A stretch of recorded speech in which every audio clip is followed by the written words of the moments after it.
Hey. Yes, have some. Wow, your voice is way deeper than normal, Aaron. Are you like trying harder? I'm close to the mic. That might be. Okay. That might be it. Maximum effort. Just filtering yourself through James Earl Jones to double the. You got to come up with a really bad pun, though. It's like The Grudge. It's just that like thing when you pick up the phone, or was it not Grudge you on? Wait, this is the same movie. Never mind. Yeah. Grudge. I don't know if I ever saw that one. You're not missing. Yeah, well, I saw half of it right before I went to bed. That wasn't a good idea. Anything with Sarah Michelle Gellar is not worth watching. Just put that out there. Is that including Buffy or not including Buffy? I like Joss Whedon, but I'm going to say including Buffy. So you're not a fan of I Know What You Did Last Summer, then? No. How about the less even worse sequel? I Still Know What You Did. Is that? Oh, wait, there was a third one. I got to look this up now. We still sort of even know. It was like, my wife got it at like Blockbuster for like $1 or something. She overpaid. Oh, I'll always know what you did last summer.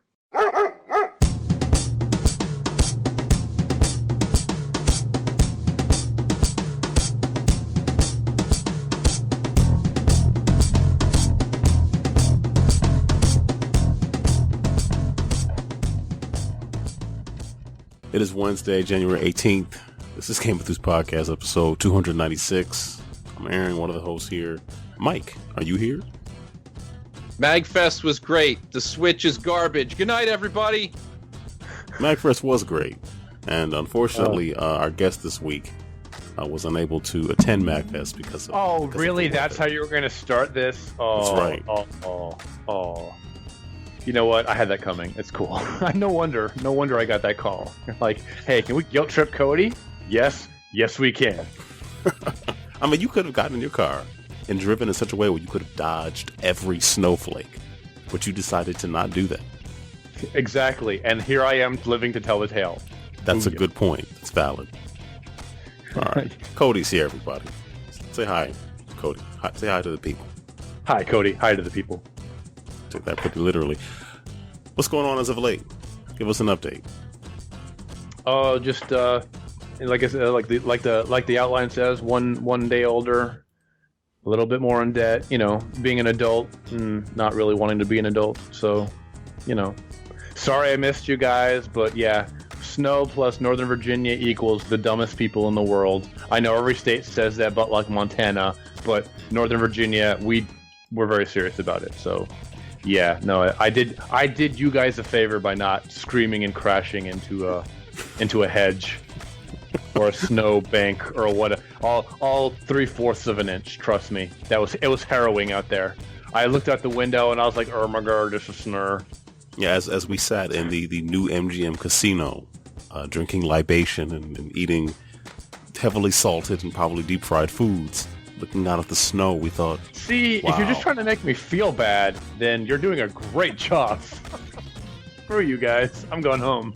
Wait, I'm already there. And this is after, Mike J and I walked around the floor of the casino, not to gamble, I don't do that crap, but just to make sure that we saw something with Konami on it. And we were successful. See, now you're making me feel even worse again. You're like going up to like a pachinko thing and be like, oh, Konami pachinko, oh. Well, yeah, sadly, it was nowhere near that exciting. No. Well, we really wanted to see something like Metal Gear on it, like a Metal Gear pachinko machine. Pull the lever. Something, but it just said Konami and had some generic, like, Match 3 game. We said, okay, we can eat now. I'm glad, because that technically means, like, there was no Robotech pinball machine or whatever, so, like, because Mike would still be there, and he would have called me and be like, Cody, come look at this, and I would still be there. He both would still be looking at it. Exactly. Trying to fit it into, like, the back of his Miata. Right. So, no, it's the new year, and, we've got whatever to deal with, and, but, like my email said, I had a lot to celebrate and a lot to enjoy with 2016. First time I got to leave the country being an adult and did my whole trip to Europe and like Belgium and Amsterdam, and it was awesome. I encourage anyone that has an opportunity to take a little bit of time off, go spend go spend. Go use Hopper, that app on your cell phone. Go find a decent amount of tickets or a decent amount of price to get a decent cheap ticket. Go somewhere in Europe and just go look at the world for a hot second. I met some lovely people. I had the best beer in my life. I had the most fun I've ever had, and it was all sitting in a place where I was a complete weirdo, whatever. And all the people around me in Brussels and Amsterdam spoke better English than the people in Washington, D.C. Oh, I thought you were going to say better than you did. Yeah, that's what I was expecting too. Hey, I graduated 12th grade English. Okay, the fact of the matter is the first 7 years were in Texas, the Texas education system, but I finished off in Northern Virginia, so I can conjugate a word. I only know how to conjugate one. But right. I can do it. I don't know what You're on your way. I don't know what conjugate means, but I know I can do it. That's how that works too. That's exactly how that works. But I had the most fun. I got there the night of the election. I was freaking out. I was completely scared. I was by myself in Amsterdam. Took a train by myself to Brussels. Met some lovely people down there at the first bar, the Delirium Bar, which is one of the most famous and one of the best bars in the world. 3,000 beers on tap. Unlike certain people in the political stratosphere, their status is earned, not granted based on their own words. Sat there, had a great time. I learned that Europe feels very bad for us, and they welcome us with open arms, but are going to laugh at us behind our back. I had a great time. Let's be honest, to our faces. I mean, I was about to say, I assume right to our faces. There's no point in hiding it. Well, one of the bars I went to did actually have a little thing where it had who said it best, Trump or the potato? And the potato was clearly winning when I went to that bar. So, that's, I also learned after, coming back, I didn't even realize it. Sony actually has a studio in Amsterdam. And I can't lie, I was literally looking at job openings at that studio going is there anything I qualify here in Amsterdam for? Maybe I should just lie on my resume. Yeah, it was great. That made 2016 end really well for me. There's a lot of really tough, hard stuff. I had a lot of friends had a really hard time, but it's 2017. We get to start again. So, Lord willing, the creek don't rise. Here we are. You made it. Yeah, I made it. We made it. Someone made it. I'm dragging everybody I know with me because inclusivity. Can I use that word there? I'm using that word there. Is that how that works? When you forcefully drag someone along with you, that's inclusivity. It is now. Booyah. So, I mean, yes, it is. That's one definition of the term. I co-opt it. I wasn't going to challenge it, but okay, that's fine. Cool. So, how are you? How was the new year for you guys? Obviously, I missed you guys at the Fest of the Mags because I'm a crybaby and I'm afraid of cold weather. So, you just hate PSO. That's all. That's whatever. I mean, Goose and I beat the Division. So, by the way, with a stick, right? I should have. So, what happened at the back in November? Goose handed me a bunch of different games, and he's like, "Hey, here's Dying Light," and I was like, "Okay, I'll play this game, whatever." I had a lot of fun with it, and then I got to the ending, and it was a stupid thing where the ending is "Oh, you've been playing multiplayer the entire way. Well, for the next hour, you have to do it single player, and the final boss is going to be a freaking QuickTime event." I was like, through the entire game, nothing's been single player, and there's been no QuickTime events. And they're like, "Yeah, we know, but we want to ruin the experience for you. So here you go." And that's the twist. Yeah, right? The M. Night Shyamalan that stuff up. And I was like, okay. So I got through that. I was like, this was dumb. And then we played the expansion that came out February last year. Playing through that, running around in little buggies, having an amazing time, a great time. We get to the ending, and then all of a sudden John's like, oh no. And I'm like, what? He's like, just wait for it to load. And I was like, oh no, it's single player. We have to make a decision. And he's like, yep. And we have to, and there's an achievement for choosing one of the two choices.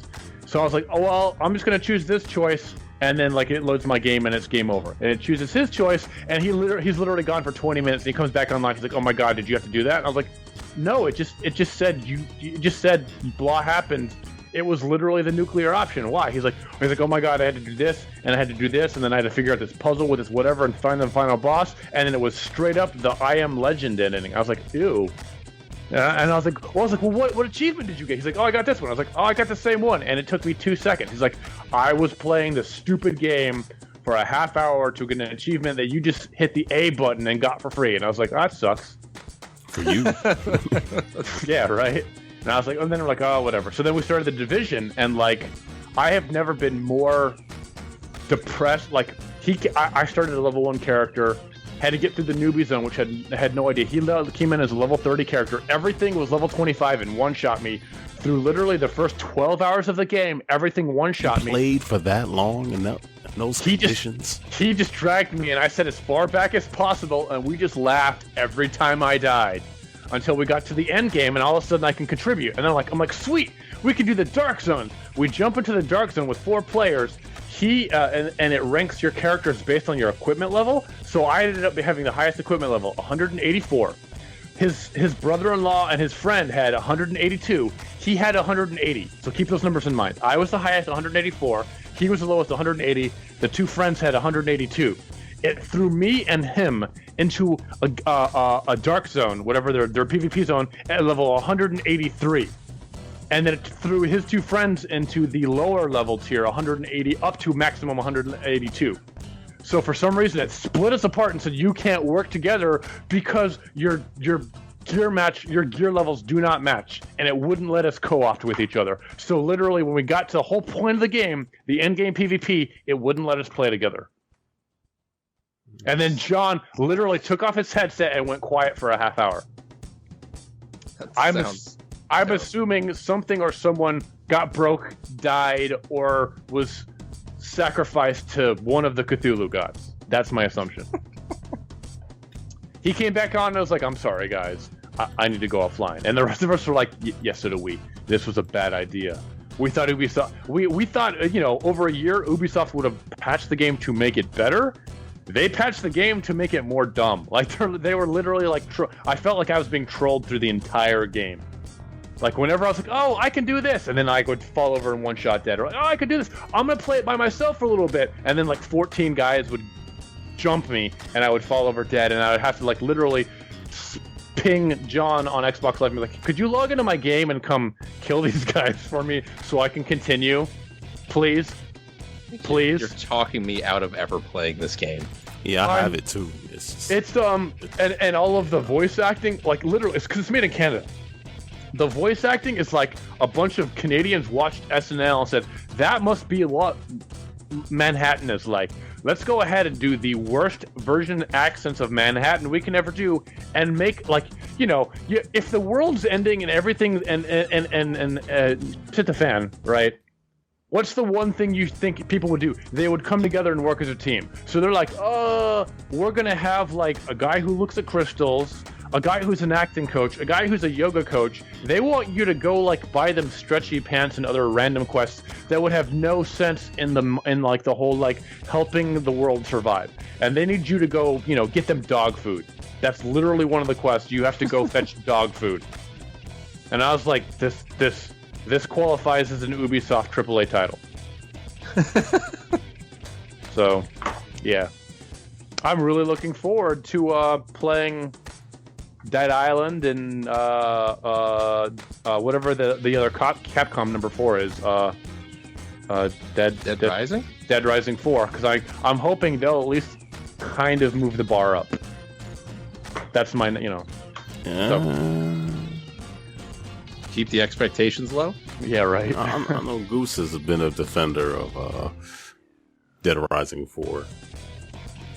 I'm like, I don't know. I was interested in this kind of... I have stuff in the shrink wrap, so can't quite justify that. Well, when he had told me they basically got rid of co-op, and I was like, what's the reason of playing these stupid zombie games? The whole point of a zombie game is a small group of survivors and having a stupid good time, and then it, morbid humor. And I'm like, if I can't do that, what's the point? I might as well go play Call of Duty. So I remember 3 had co-op actually. Yeah, I remember that one super hyper whatever parody with the super huge long load times because you could drag in a bunch of zombies. Yeah, Goose loved it. He's like it makes no sense that friggin' thing has like the load times it does because it's just gonna load you into a game. It's gonna take you out of the game and load you back into a specific part of the zone where you can punch a car. He's like it's an open world game that takes you out of the open world to put you in a smaller zone, and it takes longer to load than like old Duke Nukem. So I don't know. So yeah, but so I'm glad to see I haven't been completely disappointed by my disenfranchised feelings of how games were last year. It was basically more of the same. So, good times. What's not the same is you picked up a Raspberry Pi. Yeah, that was it was like $60, and I just wanted to play around with it. None of my SD cards that I've used to use to load on the ROMs have worked though. So I literally have it's just sitting here with RetroPie waiting, but none of my USB cards will let me flash them after formatting them to FAT32 to load on so I can load on my ROM. So it's kind of useless. It works as an alternate little micro PC, but I can't get any of my games working. So whatever. I'll figure out how to do something with it. If nothing else, it'll become a micro browser because it's literally the size of my wallet. It's actually smaller than my wallet now I look at it. So I was like, for $60 worth it. So yeah, mine fell behind the TV with my wallet. I went and picked up my wallet. Yeah. It's a fun little thing to learn. I messed around with it, but then I just was kind of like, I have the first gen too. It's gotten significantly better since I was messing. It's got more powerful and some other stuff, but you can still do some neato stuff with it. But like the first gen, the Raspberry Pi one, it can still work as a really good like Master System / NES emulator. I like that you said Master System first. I respect that. Well, I grew up. I didn't have a Nintendo. I started with I had an Apple IIe. I didn't have a Nintendo till I had a TurboGrafx and then a Nintendo. I mean, that's just that's just how it happened. But I also besides Mario Brothers 2 and Bad Dudes, there are no Nintendo or Final Fantasy 1, which is the stupidest, craziest save system ever. I don't have any popular memories of any Nintendo games. I wanted to strangle the dog every time I saw him in Duck Hunt. Couldn't stand Super Mario 1 or Super Mario 3. So why? I just didn't like him. Because Alex Kidd was the superior game. Because I was busy playing Kid Icarus. Yeah, that Kid Icarus is. I like what it did, but that's not really a good game. I got nothing for you. And then way too difficult. I never said I was good at it. I mean, I played the heck out of Bionic Commando. I never got enough gas to get the helicopter to the next stage, but I love the heck out of it. I would wake up at 4 a.m. every morning. I would play it for an hour, and then I would watch Voltron. That's why I probably didn't get very good grades in El Paso. It's because I was really good at quoting Voltron, not so good at anything else. But So, I mean, the reason I like the idea of the Raspberry Pi for other stuff, I'm actually more interested in using it for, I'm probably going to try to find ROMs for it so I can play old Xbox original games on it, if anything, because that's basically about as far. PlayStation 2 and Xbox is, if you luck out, that's probably, certain games will get you about that far, otherwise. Do I understand I could just go find an old Xbox and then find the games that way? Yes. But wait a minute. You can't really emulate the OG Xbox that easily. It's because it uses an ATI card, I believe. There are a couple of ROM. There are specific games out there you can emulate, like MechAssault and Crimson Skies, which are the two I'd play the most. And then or you can get or you can find old versions of the KOTOR games because they put those on iOS and Android. So. But, there are only a couple of Xbox original games I'd want to play anyways. If I could emulate Voodoo Vince before the remake comes out, I have Voodoo Vince, but I at a certain point, the disc won't spin anymore on an OG Xbox, and it'd be nicer to play that stuff on a PC. I was watching Goose take his old hacked ones and all the crazy whatever the heck games we'd play on those. So, I could, but I'm going to go visit my family at the end of this month, and I'm kind of going to go see if my brother wants his old Xbox or if I can salvage it and kind of do whatever. Because really, I want to play Capcom SNK. That's the pinnacle is Capcom SNK and Capcom SNK versus SNK 2. Like those two games, and then like I said, Mech Assault. Yeah, really, that's about it. There's not really any other. The unpatched Halo 1, maybe, I guess. You specifically want? Do you have it unpatched? We'll get it. Thank you. Yeah, so I can use the pistol and snipe people. You can play Halo 1 on the PC because Gearbox ported it, so. I did not. You don't want to play that first. Well, you can also play it on Xbox 360, Xbox One. I mean, it's. I could get the Halo 5 with all the whatchamacallit, or the Master Collection, but I don't even. I could. Did they ever fix the Master Collection? Does it even work? I mean, it's been 2 years. It's better. Okay. It's fine. Is it fine? Like, is it defined? You're fine? still gonna find glitches, and I can't really tell you how many people are playing online at this point, but it sort of works. You can play a game. You can still hit. Can you Which one was that? The one you hit the select button to go back to the original graphics? Was that the one? Yeah. Well, just Halo Anniversary, you can. Yeah. Okay. Toggle and between. I think Halo 2 you could in that version. That's so awful. It's so good. I don't think Halo 2 you could, but I haven't played it in so long. I don't know. Nothing beats the part in Halo 2 when you beat the old worm thing to death in his chair. That was that whole thing just felt like they just slapped it together. Because you don't do anything like that any other time in that game. That's right. It's like here's your quick time event out of nowhere. I was like, am I really grabbing? Oh, okay. All right. Beat him to death. Yay. Yeah. He should have hovered away faster. I don't know. That's on him. Oh, poor geriatric alien. Not really. He had it coming. Certainly did. So, yep, that's me up to date, sir. That's me caught up in the last 6 months. There you go. That was very succinct. I like words.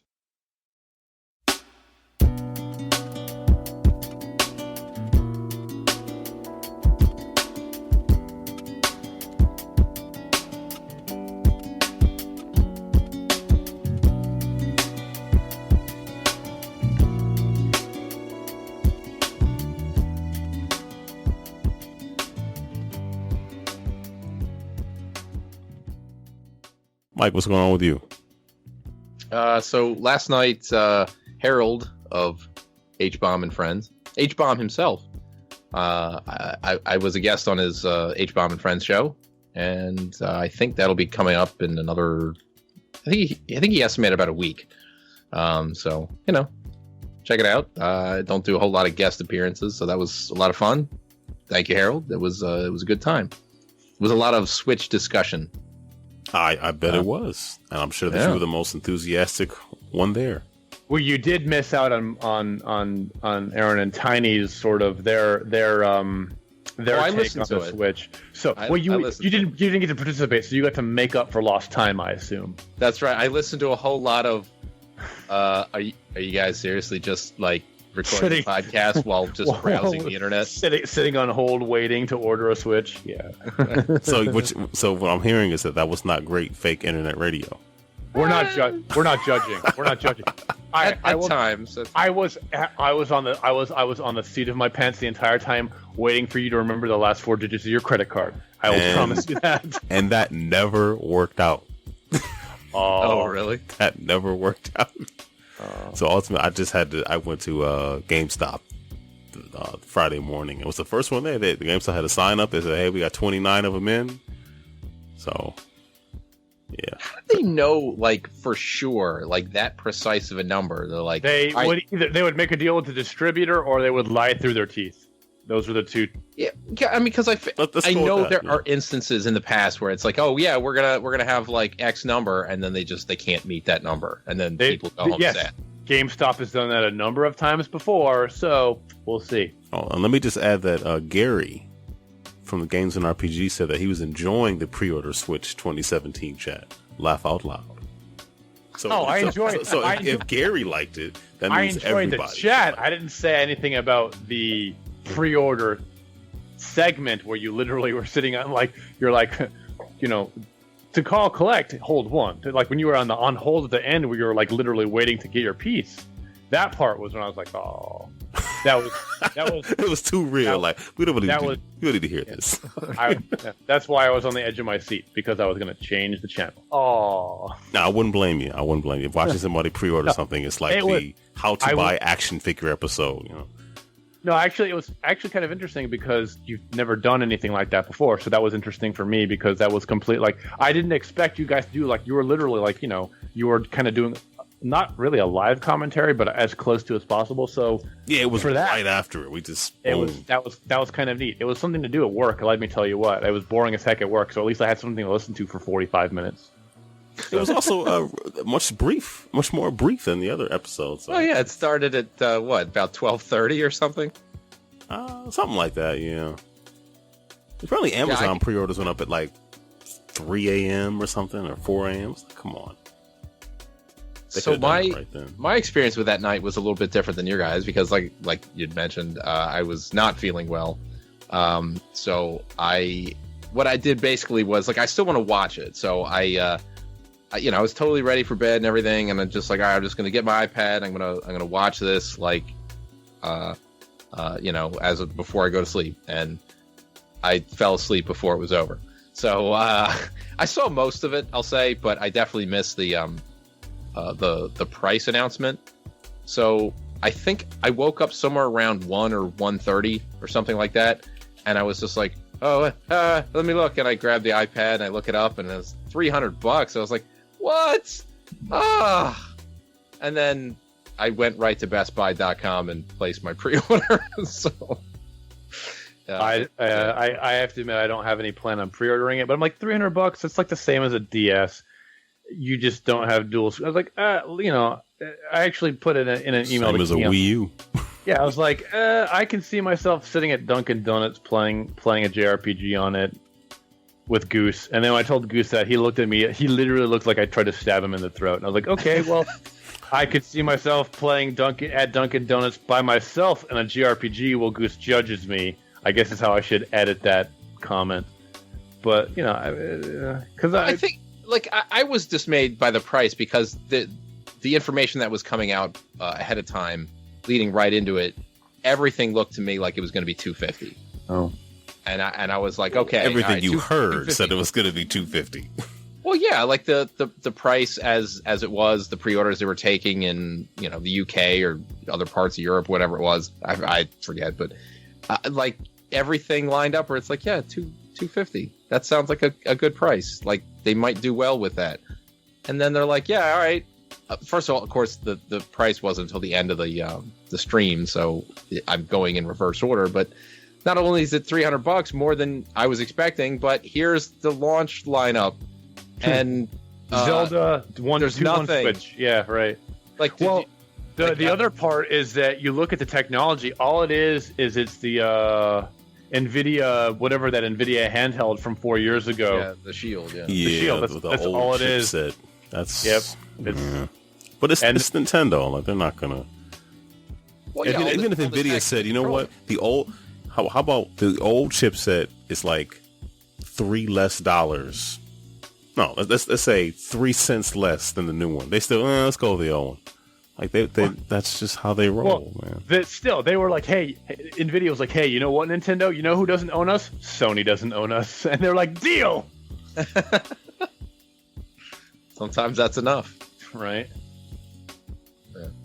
But yeah, I don't know. I don't know if I'm going to keep the pre-order or not. We'll just see. I mean, when they said Mario's coming out in the fall, it's like, oh, well. Honestly, I think the PAX hype is what really kind of got me. I don't. We'll all be at PAX. We'll have, We'll have that one use case where we'll actually have like 8 people to play but I don't locally. Walk around packs with. No. I meant in the condo, not. Then someone else will have it. Around. You'll just tape it to your chest like Iron Man. You'll be like Iron Nintendo. Be like, yeah. And you can't. As Aaron points out, you can't even go around getting your wireless connectivity bonus thing. So what's the point? You can't even. I don't know. Yeah, even if they have that sort of functionality, I'm sure it won't be at launch. It'll be like, and coming in 2019, the ability to play with friends locally. Well, seeing them that, and then they're like, oh, we're going to bring our own Nintendo Online service, which we were charging for, and here's what we're going to have eventually. Yeah, we here's an app. We started the thing. That's what's before they even show you anything. Like, hey, everybody, I just wanted to let you know. We're going to start charging you money to play online. Now let's have a show. Are you kidding me? What a horrible time to say anything. And why say anything at all? You're going to get one Nintendo game a month. Of our total catalog of 4,200 games, you'll get one a month, and then we'll take it away a month later. Oh, right. I'm like, really? Are they going to go chronologically? Because that's kind of... Yeah, I have a feeling that their online service, I know it launches free. Yeah, it might just have to continue. It might have to continue free past that fall cutoff because it's an app. Why not have the voice chat and matchmaking on the actual system? You're gonna leverage the power and data and resources of a phone? Come on. Of course they are. Admit it. Nobody's gonna be playing Nintendo Online.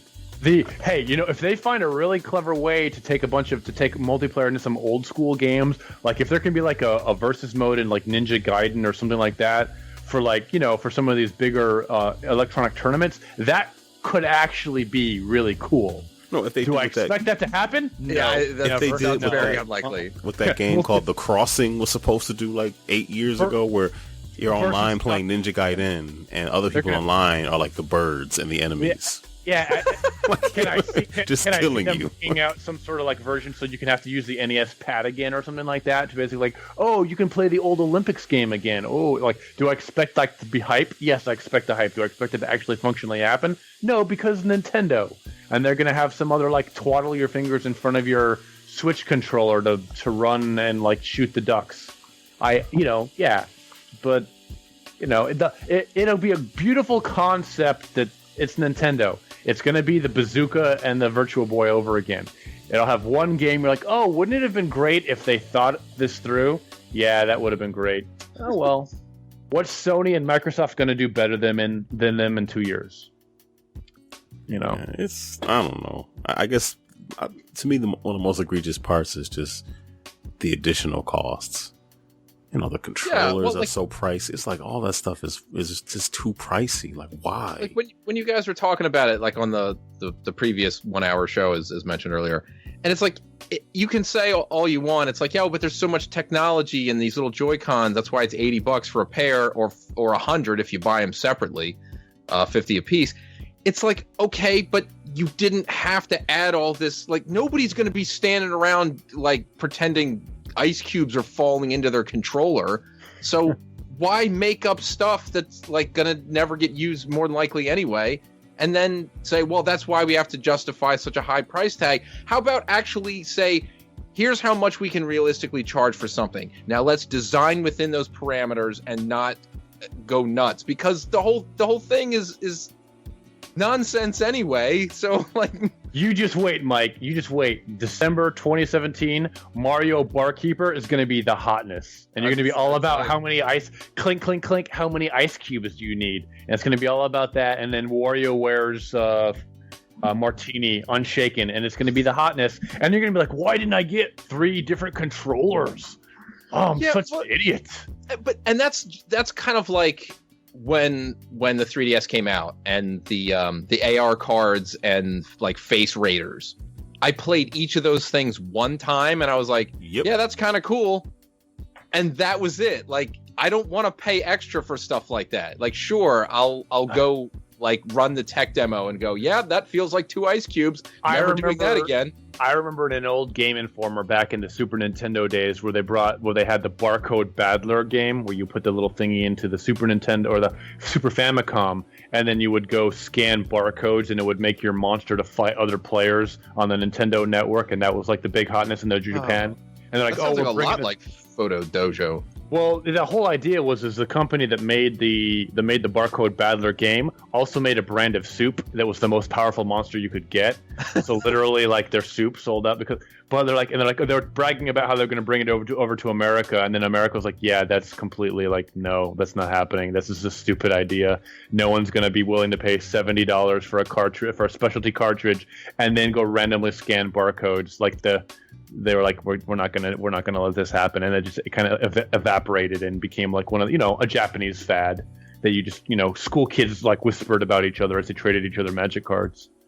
So they're passing around like cans of beans to be like, yep, you can have the colossal boss in your game too. This is our hill, and these are our beans. Well, we want to. I mean, we'll talk a little bit more Switch stuff before this is done. What else is going on? I mean, just like I'll kind of gloss over MAGfest a little bit because it's like I'm sure we've talked about it. We will talk about it. Whatever. Saw some good stuff. Had a lot of good times, and spent time with good friends, and that's really what. Like when I tell people about MAGfest, and it's like compare it to other things that have gone to like PAX and Too Many Games, and other things. It's like it's different because. Sure, there's vendors who are trying to sell stuff, but other than that, it's not like people are really trying to peddle anything. It's like you go to PAX and it's like people are like trying to shove T-shirts and swag bags, and it's like video card vendors are like, hey, we want to throw something flashy in your face so you can like remember us and buy our trash later.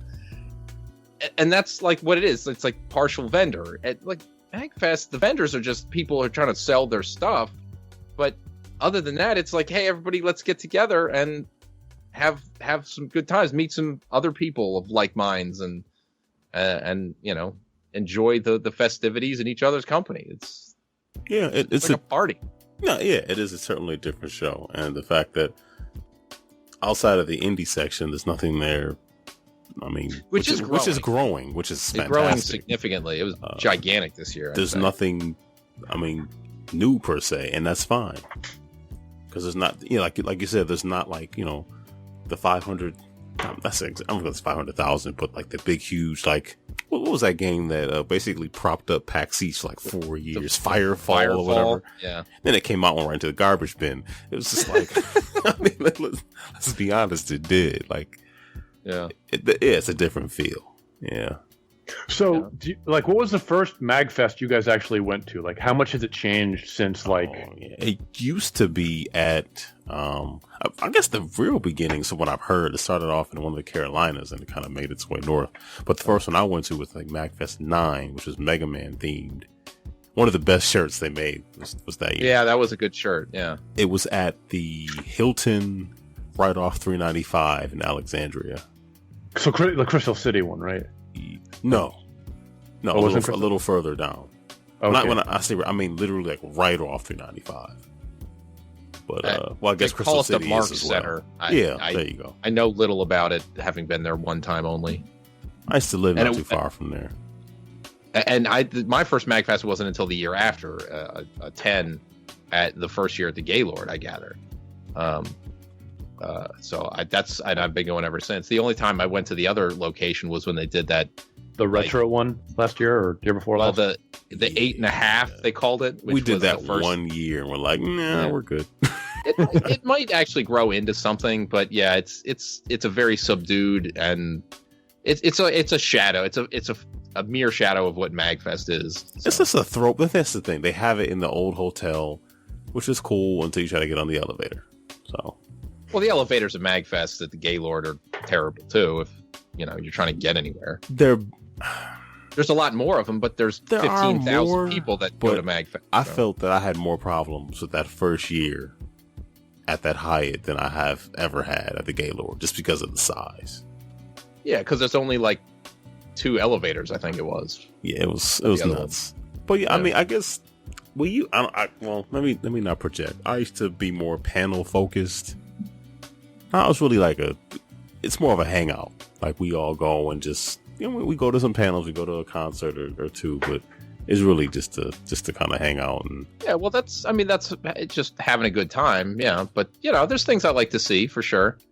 And one specific thing, I mean, I got a list of things here, but really the one that I thought was like kind of a big highlight for me is that they did a total bootleg version of the old Nick Arcade show from Nickelodeon back in the I guess later 80s, real early 90s.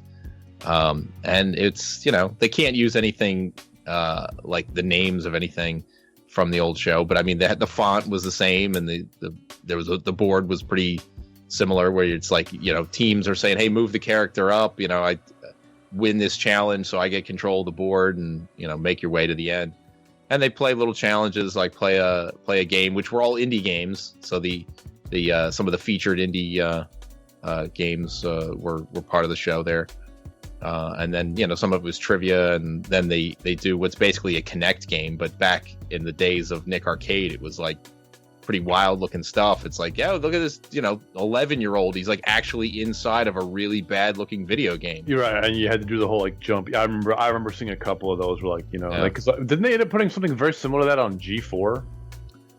If they did, I never saw it. I think they did, but I might have just skipped that show. I used to watch a lot of G4 though back in the day. Yeah, I never had like the original G4. Like my cable company had Tech TV, so I got G4 once it merged, and then now it's what I think they're trying to flush. What was it called? The magazine company that bought it. I thought Spike or something ended up owning. I could be wrong. But then it became it was a Spike-like show, our channel rather, but like some other. God, it'll probably magazine hit. Yeah, Esquire. G4. Yeah, and then. Esquire Television bought it. Yeah, and then it just tripled down on showing old heroes and cops. Yeah, so whatever it is, it's not on my cable network, so it doesn't. I don't have cable, so. Then it's definitely not on your TV. But but back in the day, I don't think I appreciated it for what it was. There was some pretty good shows on there, though. Some crap. I mean, some shows that are just like G4. I remember back in the day when Nickelodeon during the day was kids shows, and then like I remember before it actually switched to Nickelodeon and then Nick at Night. I remember when literally it was just like it was kid shows, and then it would like be reruns of the kid shows they showed during the day, and a bunch of like weirdo like the imported Japanese stuff that was dubbed over for like a year or two, and then all of a sudden it became Nickelodeon and Nick at Night before they split off into two different networks. Yeah, I gather back in the day where at like 8 o'clock it would become BET. I remember that as a kid. Nickelodeon did? Yes. I don't know if it was like my local cable or what, but at like 8 o'clock on like a weekday, it became BET. Do you think that was before Nick at Night? Yes, that was pre-Nick at Night. Okay. I'm sure what my memories are of that time. I recall when they were like, yeah, we're going to debut this thing, Nick at Night. It's going to be great. It's going to be old shows, black and white, whatever. My Three Sons. Before that, I probably just got put to bed early enough that I didn't see any of it. I don't know. I had no idea. It was a 2-hour block on Nickelodeon as a subsidiary of Viacom, is what it says. That's awesome. I had no idea. So it literally started off as like its own little micro, like Adult Swim, and then it became its own channel. That's awesome. But I mean, it makes sense because they're all part of Viacom. So yeah, they're all. Wow. 1980. Okay. Wow. Jeez. Okay. I did not know. That definitely predates me watching cable. Wow. That predates me remembering watching cable. Definitely. That's for sure. Definitely. Wow. That's pretty cool, dude. I am humbled. What else do you want to share about MAGfest? I think we'll just sort of move on from that. Like, there's, I saw lots of things, but, we can all talk about MAGfest, I guess, whatever it comes up somehow. You need to explain Killer Queen because it's one of my favorite Queen songs, so I need to know more. Okay. So the Killer Queen is an arcade game, new arcade game. One of the best Queen songs of all time, but okay. the game itself, I mean, if by some chance they played licensed Queen music, I seriously doubt it, but I didn't hear any of that. But it's kind of like a way more complex version of Joust that 10 people can play on an arcade machine. And they do that by making 2 screens, each one a fairly large widescreen monitor. So I thought at first it was actually 2 different arcade machines, each one being its own unique game, but it was basically team versus team. And I never actually got to play it, but I looked at it for a little while and listened to people. I see racing slugs. I am intrigued. It looked pretty neat, and I kind of wish I had got a chance to play it. But I've heard people talk about it even before MAGfest. When I saw it there, it was like, oh, that's kind of neat. There aren't a whole lot of new arcade machines. Yeah. Wow. Okay. It's funny. It's funny you say that because they had that sequel to Silent Scope. Yeah, I never seen. Which I don't know when that was new or not, but I assume that was Japan only. There's a lot of Japan only machines there this year. No, I mean there were a ton. I mean every year I see a ton of music games and things in Japan. Some with like that Connect built in. This year, yeah, they just upped the ante. There were so many machines I've never. Those are provided by a company called Tokyo Attack, if I remember the name right. Okay. Apparently, they're never coming back to MAGfest. Why? So I checked the forums. They don't really want to make it public, but they claim it's mutual that they're going to part ways, and that's a shame because they have a pretty big presence. Yeah, they have. So that's too bad. Well, that's like certain pinball makers, or like that's like there's a very specialty niche because everyone wants to charge like between $5,000 and $8,000 for a pinball machine, and then they want to for additional lights and MIDI players and all that stuff. They charge like $12,000, $15,000, $18,000 for a friggin' pinball machine based on the amount of revenue it's supposed to generate and stuff. And it's just weird seeing. I'm like, pinball machines at $4,000 back in the 90s were obscenely expensive and whatever. And technology should have made that more achievable and more, easier to attain. And they're like, it's just like literally like there's like one company in America that still makes pinball machines, and it's literally the exact same game with just different themes on them now. And I'm just like, oh, so that's cool that even that there's a Japanese company that's still trying to make independent arcade things. Like this Killer Queen thing looks awesome. I have no idea what's going on, but it looks like one of those wacky board games like you'd see at a Gen Con or Origins or something like that, where they're like, hey, something zombie explosion go, and you're like, I want to know more about this game now. And I'm like, is it only an arcade game, or is it something I could download on Steam, or what? Like, oh, Killer Queen. As far as I know, it's only arcade, but I really haven't done any research on it other than what I saw and what I've heard. I just Googled it, now seeing all these just like they're like over the shoulder video recordings of people playing it. I'm like, this looks hilarious. It looks like a cross between Smash Bros and Joust and like Power Stone. I'm like, I want to know more. Yeah. See what you missed out by not risking life and limb. Yeah, dodging those snowflakes, man. I told you. Yeah, well, there you could have tactical rolled your way all the way to the Gaylord. You could have just Ubered it. Yeah, next time I'm gonna be like, no, you're gonna be like, but what about Killer Queen? But what about Goose Cody interpretations? But what, I'm gonna be like, You say, who wants to die in an Uber today? Right. To those of us who are about to Uber, I salute you. Mike, I guess the one thing you should probably update us on is the Best Buy stuff. Saga, the greatest saga of all time. Yeah, so I want to close this thing out by saying I am not calling Best Buy anymore. I'm sorry to hear that, dude. I'm done. Because you're not allowed to? Because No. So I think I got up to either 9 or 10 calls. I kind of lost track, but so the last call that I made, again, I was told, we're real sorry you didn't get your money. I don't know. I'll do the thing and you'll get your money refunded in 3 to 5 business days. So I was like, all right, here we are, 4 days in. I'm looking at it. No, nothing. So I get it. I did get an email again. This is only the second time I've gotten one of these emails from any of these calls. The first time going back is as I mentioned before, I'm expecting a $20 credit for a price match. The first time when the guy told me that I was getting it, I got an email saying, "Here's you're being granted a refund of $2.54." And I never saw that refund. I remember you. Yeah. This is the only other time I've got an email that said, "Okay, you are going to get your $20 refund." Although it said in the email, "You're getting this refund because you never got the item that you purchased." I was like, "Well, that's totally incorrect," but I'll certainly not going to call. I'm not going to call to tell them that. But of course, again, my account, my credit card account is showing no credit of any kind. So I read over all of the fine print on this. Here's your refund email, and I get down to the bottom where it says, if you paid by so and so, you'll get, and da-da-da. And it says if you paid with reward certificates, your points will be refunded to you.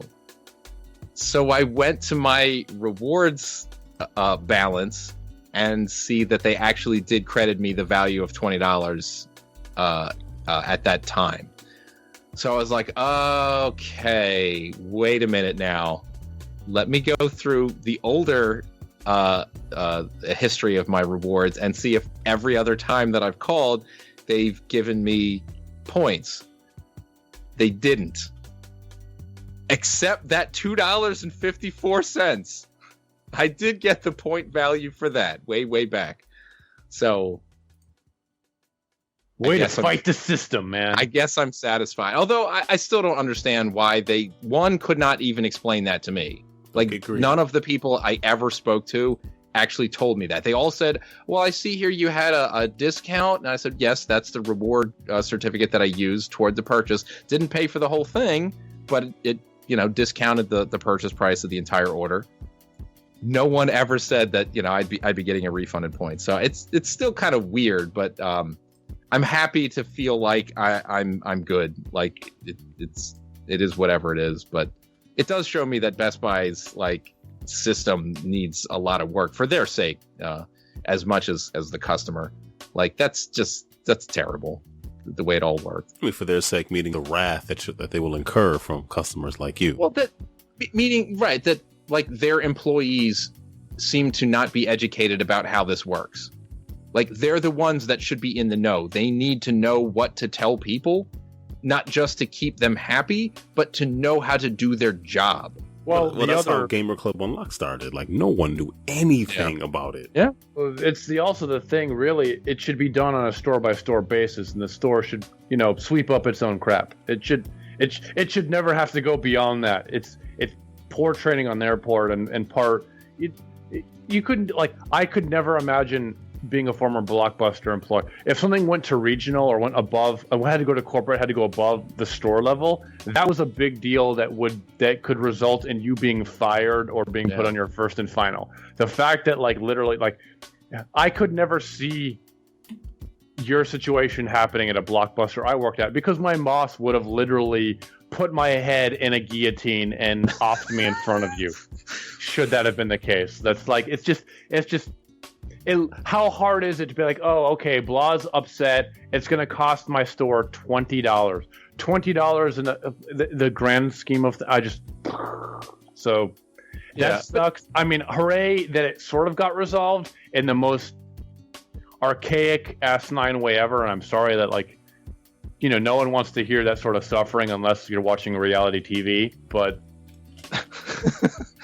right, yeah, I'm giving my tale of woe for the most first world of problems imaginable. But I can't wait to see you on the next season of The Real World. That's really what it comes down to. Your submission to that, the Hunger Games has begun. Congratulations. Right, there'll be the one you got to film the scene where I'm laying down on the sofa with my head in a pillow, actually wailing and crying at the same time, and you have to, because I'm completely what I'm saying is completely unrecognizable. So there's subtitles at the bottom to like translate all the blubbering that I'm doing. Like that's the perfect reality. Yeah, the reality show. The real world London, exactly. Yeah, exactly. That whole thing. His tongue's missing. What happened? He tried to call Best Buy customer support and bit his own tongue off. Yeah. So anyway, it's all good. I can't wait for you to use all those $20 extra to buy your next copy of whatever the next version of whatever Respawn's third game is going to be. Well, they have a Star Wars thing coming out, right? I think so. But yeah, sure. Well, now, what have we here?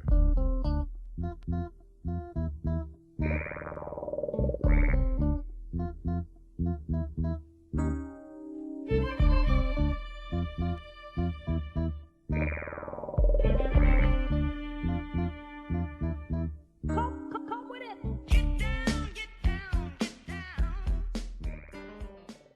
So anyway, Aaron, how about you want to talk some more MAGfest or?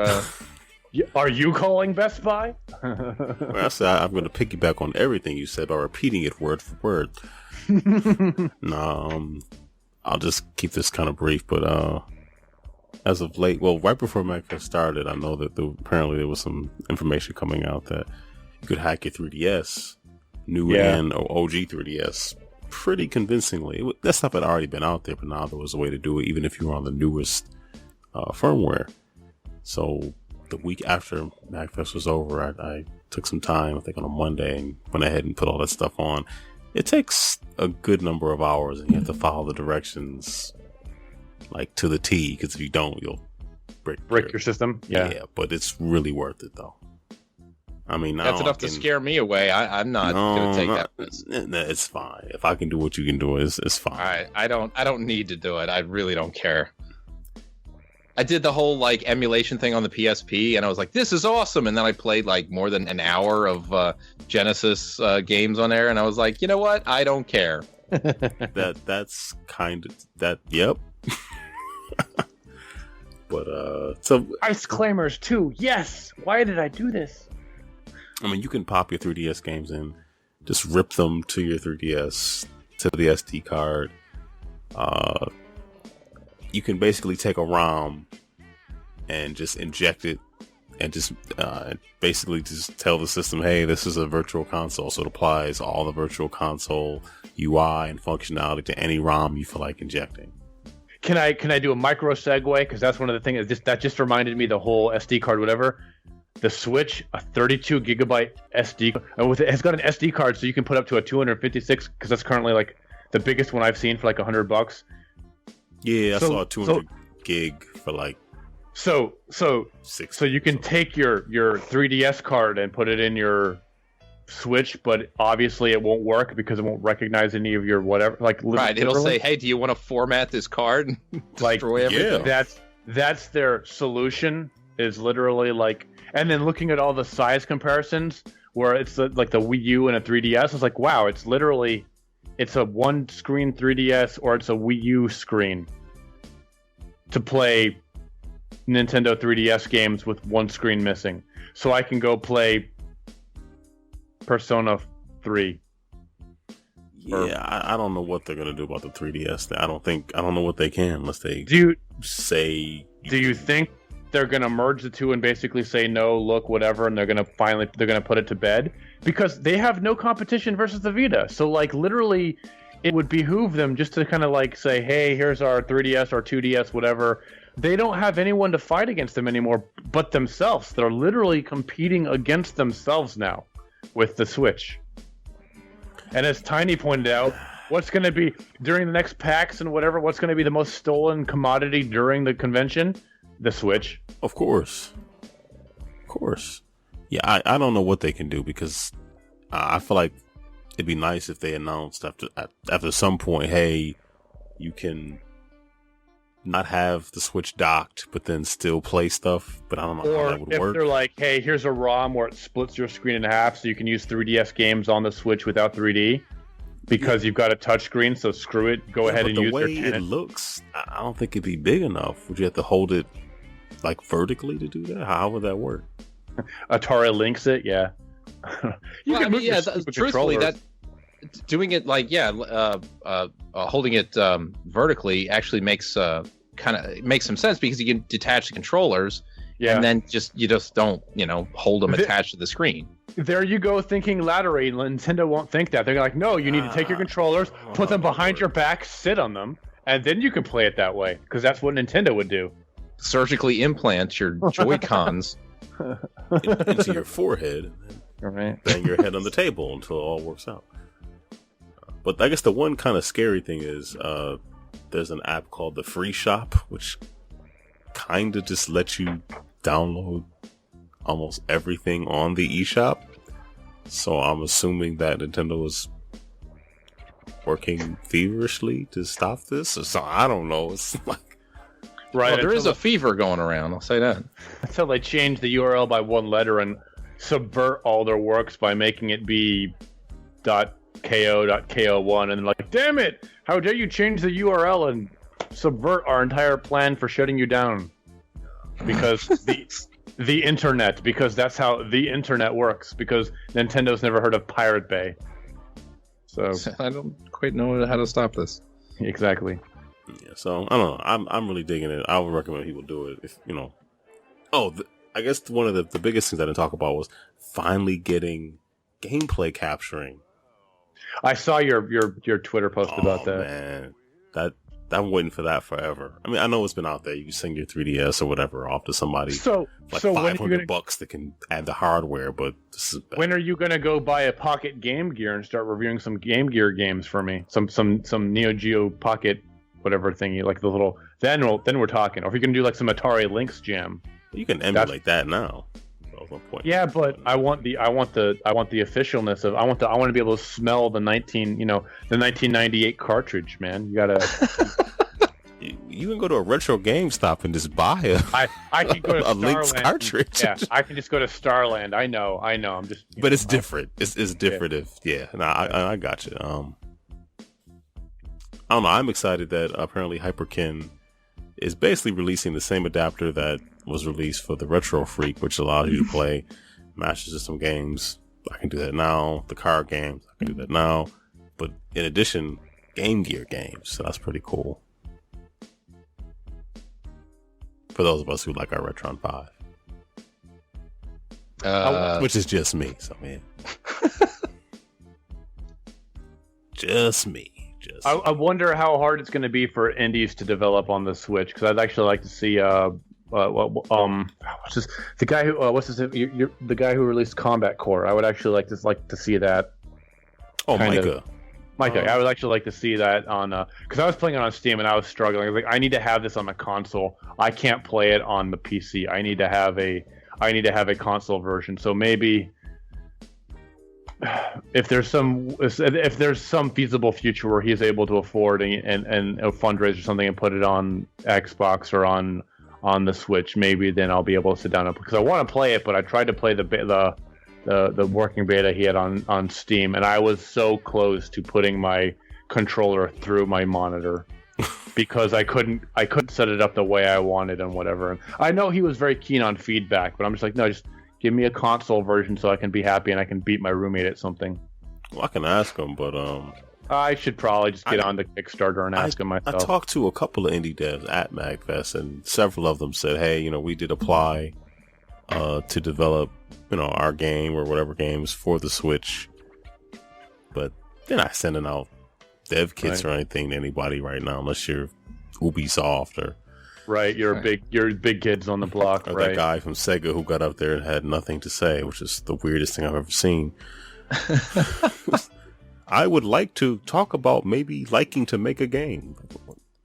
Okay. was Suda the guy who the translation just disappeared because one of the guys who was talking, and I forget which one, but where the translator just had like the worst time ever and wound up just not even saying anything for the longest time. There's a like somebody actually took the time to accurately translate what he was saying, and it was like it was almost indiscernible. Like it was like a bunch of nonsense. I should look this up and read it because I would actually pretty entertaining. Definitely, find that link and have him put that in the show notes. I definitely would like to see that. That would be interesting. That sounds awesome. Yeah, I'll work on that. So, yes, please. You have an action item for this meeting. Never again volunteer yourself. And that be it. In trying to find this, I see a headline apropos of nothing. Patrick Stewart is voicing the poop emoji in Sony's Emoji Movie. Yeah, why is there an emoji movie? What? Oh, and of course I saw the trailer. So yeah. Back to our regularly scheduled recording of a podcast. Herp derp derp.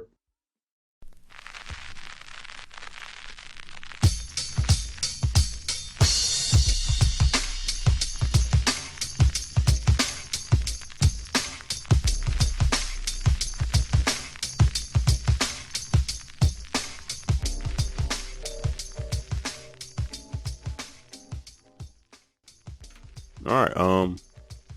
What did I get? Oh, I got a call from Keon. He was actually calling to leave a voicemail, but he called my cell number, and we ended up talking. And then he never called back to leave the voicemail. He's been holidays. He's been a busy man. Nah, of course, it's fine. It's Keon. It was worth it. It was exactly. worth it. It was worth it. It was good catching up with him. So certainly. But we did get an email from a good friend of the show, good friend in real life, all around swell guy, Ben C. So I'm going to read you his email. It's sort of him going through his own Game of the Year stuff. So here we go. Dear game enthusiasts, some of us actually wait until the year is over to give out Game of the Year awards. That's a stupid idea for people that wait. Which you just said was not a part of the email, but yes. Yeah. Actually, I was just too lazy to send an email for your Game of the Year show. Hopefully this email warms your heart in the slow and cold gaming months that occur at the beginning of every year. Here are my games and gaming related awards for 2016. Best unopened game. 3-way tie between Overwatch, Doom, Ratchet and Clank. Best gaming Twitter account. Wario64. Come for the deals, stay for the instant gift coverage of gaming events. If you would really like to drain your wallet, turn on Twitter notifications for his account. It's a wallet buster. Yeah, he's not lying about that. Most annoying Nintendo feature of the year. Tie between the absurdly short cords of the NES Classic controllers and the epic failure of the NES Classic in stock. Unfair to keep the NES Classic in stock. Runner-up is all the flavors of the 3DS that were out of stock during the holidays. After all, why would anyone buy a 3DS given that Pokemon buy a 3DS when you... Hold on, sorry. After all, why would anyone buy a 3DS when you given that Pokemon Sun and Moon were coming out? Yeah, I don't... Yeah, the whole 3DS shortage thing seemed odd to me, but... Because Nintendo picks a theme and sticks with it. This theme was, hey, that whole supply versus demand? Let's do tons of demand. What's the opposite of that? Moron? Let's do that. I love people that defend it. Yeah, it makes sense. I could just see them do the freaking studio. High fives, very nice. We do things. They think 6 million, we do 400,000. Very nice. High five. Well, as you're high-fiving like your stockholders who are sharpening their knives. Let's see. Best gaming convention. Tied between MAGfest and PAX East. Honorable mention to Too Many Games. Best gaming event. Extra Life at Tiny's. Even if we're getting old and really having trouble staying up for 24 straight hours. Best Samurai Showdown game. Samurai Showdown 6, which is now playable on PS4, was only previously playable on part of the Samurai Showdown anthology on the PS2, Wii, and PSP. Fingers crossed that SNK is working on a new Samurai Showdown as their next fighting game is now that King of Fighters 14 has been released. Best fighting game that I own but have spent minimal time playing. Nitro plus Blasters Heroines Infinite Duel. That's all one thing. I'll read it again. That's a brief title. Nitro plus Blasters Heroines Infinite Duel. Pokken Tournament, King of Fighters 14. All right. Top 4 overall games of the year. Number 4, Forza Horizon 3. The gold standard of arcade-style racing games. Love the setting in Australia. Bonus points for being an Xbox Play Anywhere title. Number 3, Secret Hitler. A very fun, deception-based tabletop game. I feel like if Tiny and I are on the same team, we could take over the world.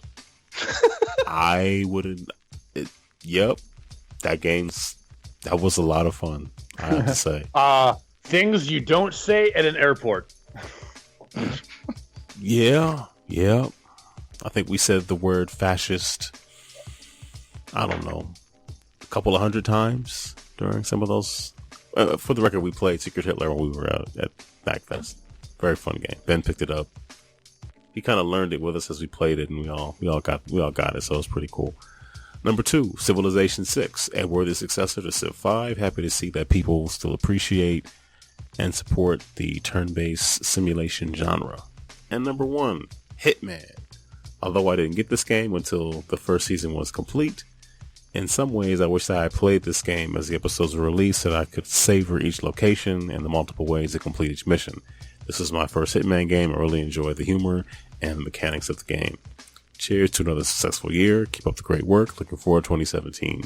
How does Square Enix with Deus Ex and Hitman knock those out of the park after all of like the negative herp derp people get for basically being like, really guys, you're doing like episodic and you're gonna fail at pre-orders and you're gonna do all this every social faux pas that you could do, they committed, and yet the 2 games that get the most flack for them just being the dumbest kids on the block end up being like games everyone's like, hey, these are actually legitimately good games. How does that happen? Having played Hitman, it's just fun, man. It's just, I played the first Hitman on PC, I don't know, 20 years ago or whatever, and I played a couple other ones here and there. They always felt like you had to do this exact one thing and be successful. Even if you're wearing somebody's stolen costume, if you're not wearing it at the right time, you still fail. But the new one is just open. It's, like the fact that I killed the second target with like a 14th century Spanish cannon was just, it was awesome. Like, my target's right across the way, playing golf. There's a cannon.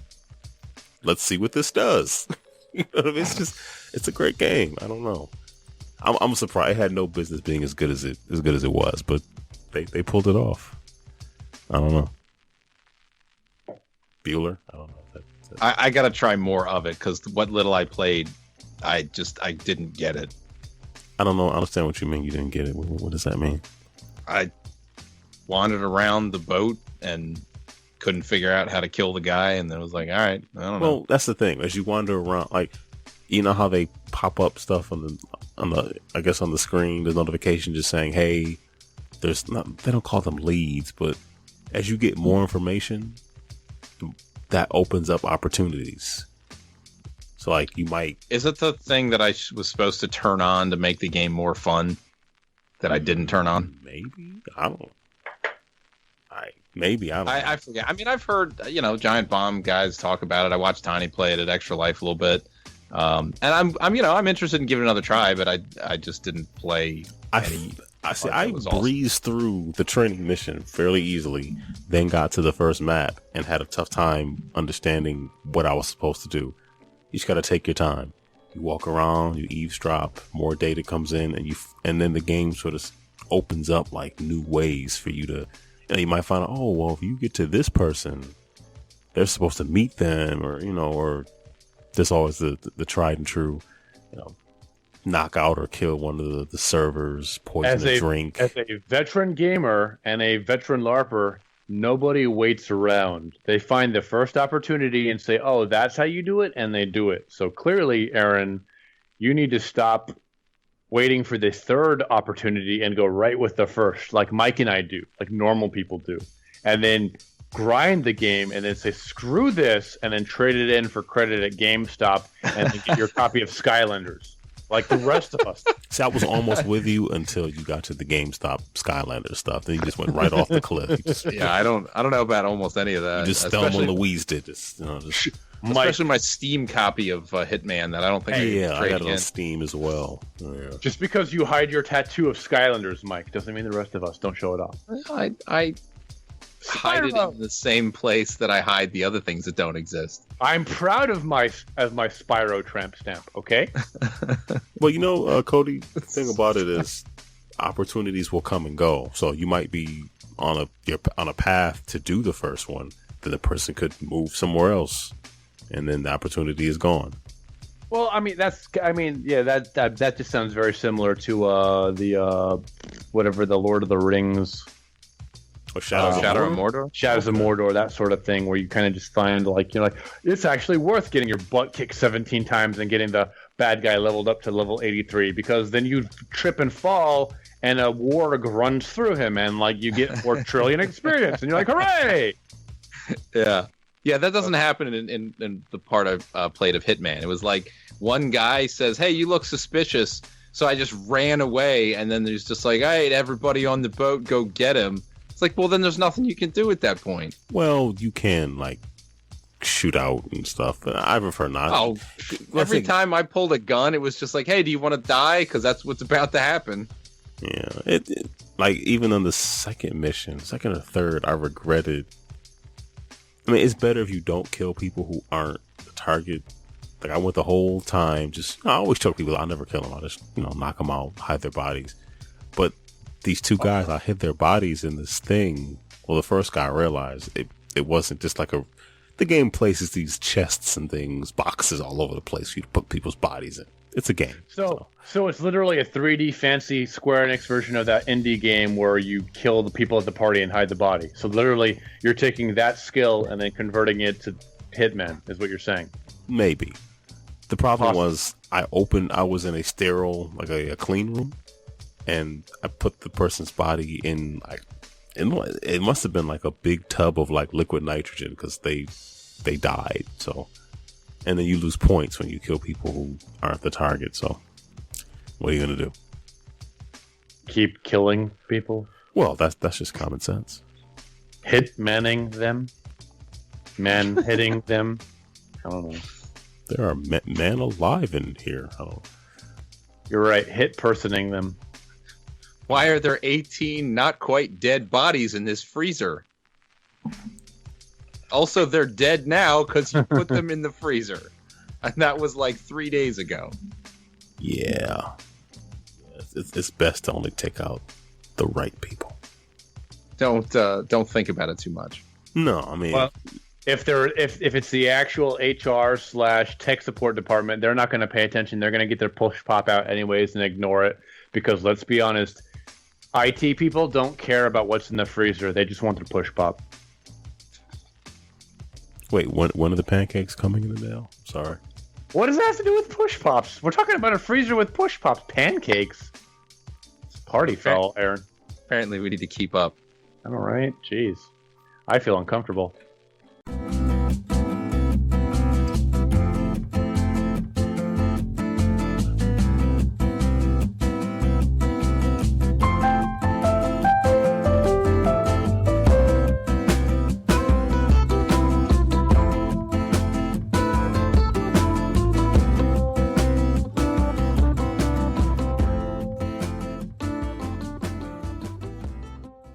You got hooked up with a copy of Overwatch and an Elite controller. That's kind of amazing. That's awesome. That's for Christmas. That's what my roommate got both of us. He bought both of us Elite controllers, and those things are badass.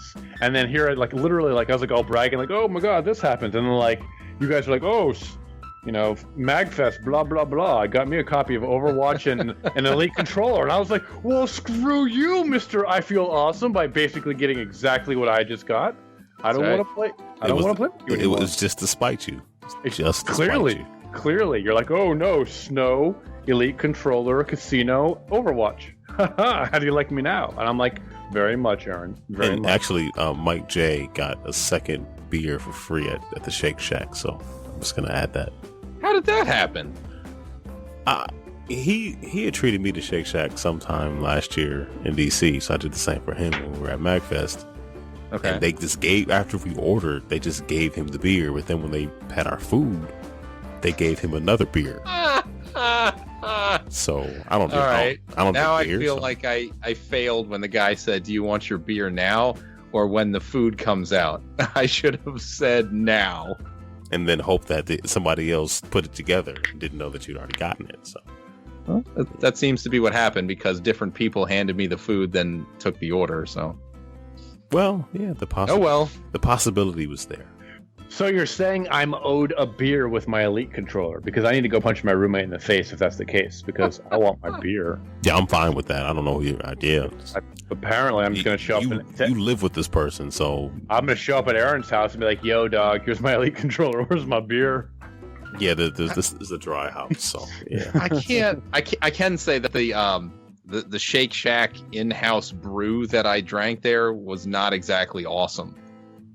I can say that the actual food was smaller than what I remember. They've opened up a World of Beer franchise down the street from me, so I get like all it's actually quite. I'm spoiled for choices between that and a bunch of microbreweries. So if there's one thing I can't complain about is the access to the beer alcoholic beverages I have, and then spending a week in Belgium of all places, the mecca of beers.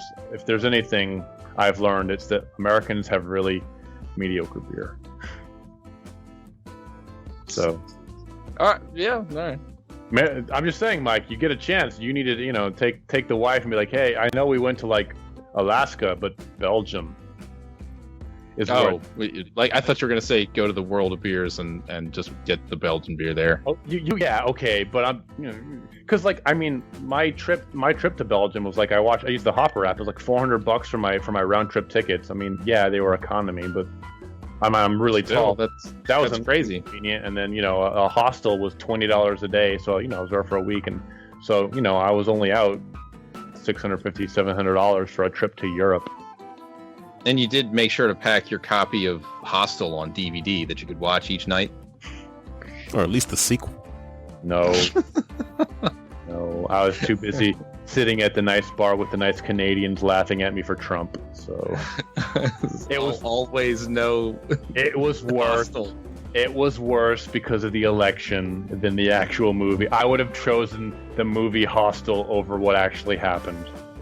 Well, if somehow viewing that could have prevented, yeah, sure, I'd be watching. Unquestionably, but religiously every night I'd have it tattooed on my chest. All right, well, at least you're a martyr. I wouldn't say a martyr. I have conviction. Let's go with that. Hitman conviction.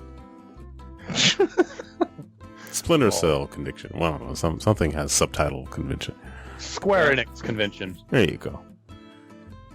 All right, so you did ask about Overwatch and Elite Controller. Yeah.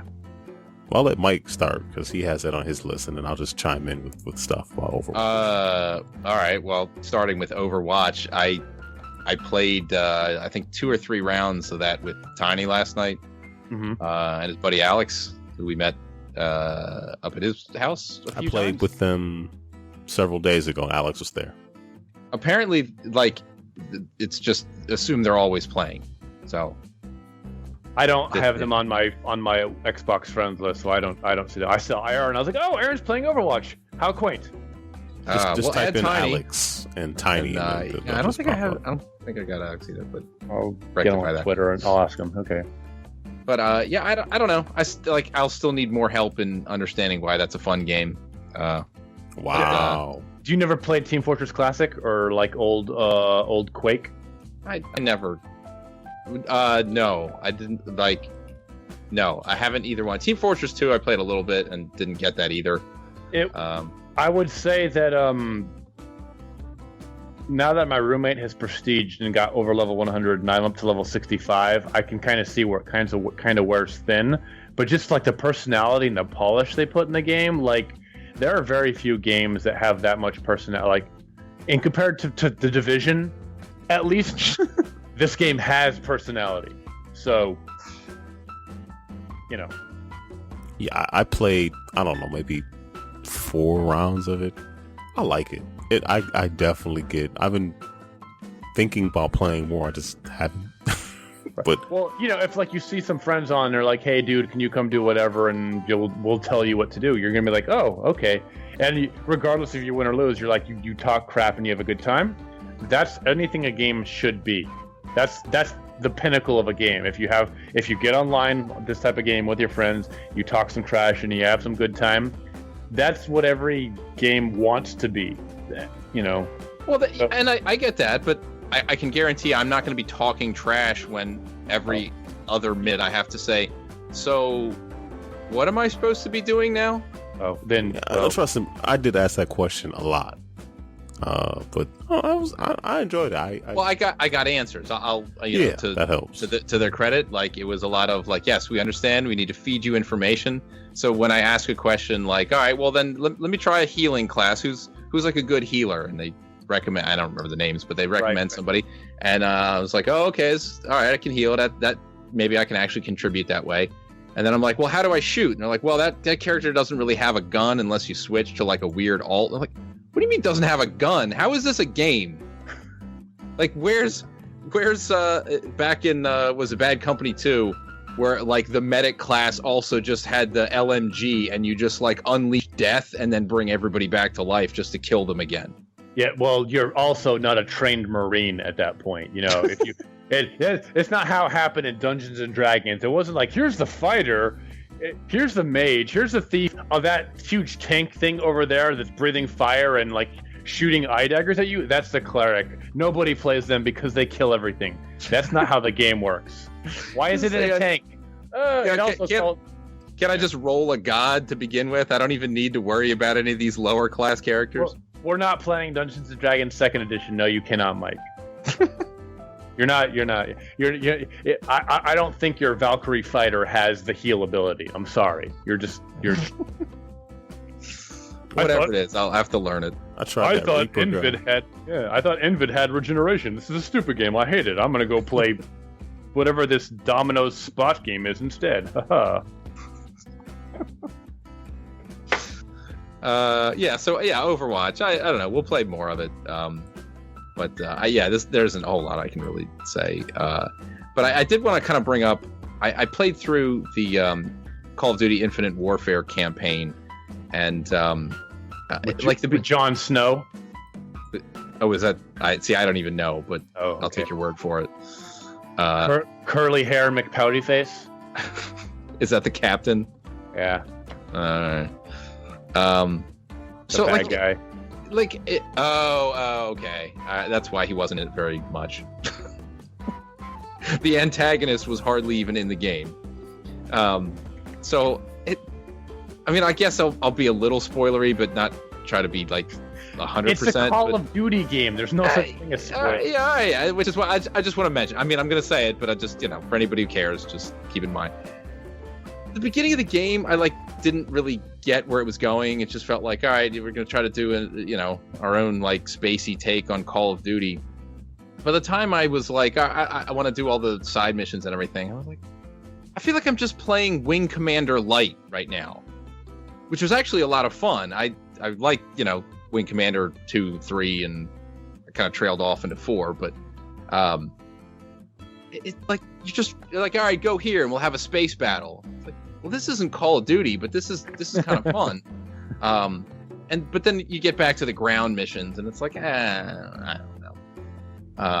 But then I couldn't quite figure out why, even though I more or less enjoyed what I played, I the whole thing felt totally empty.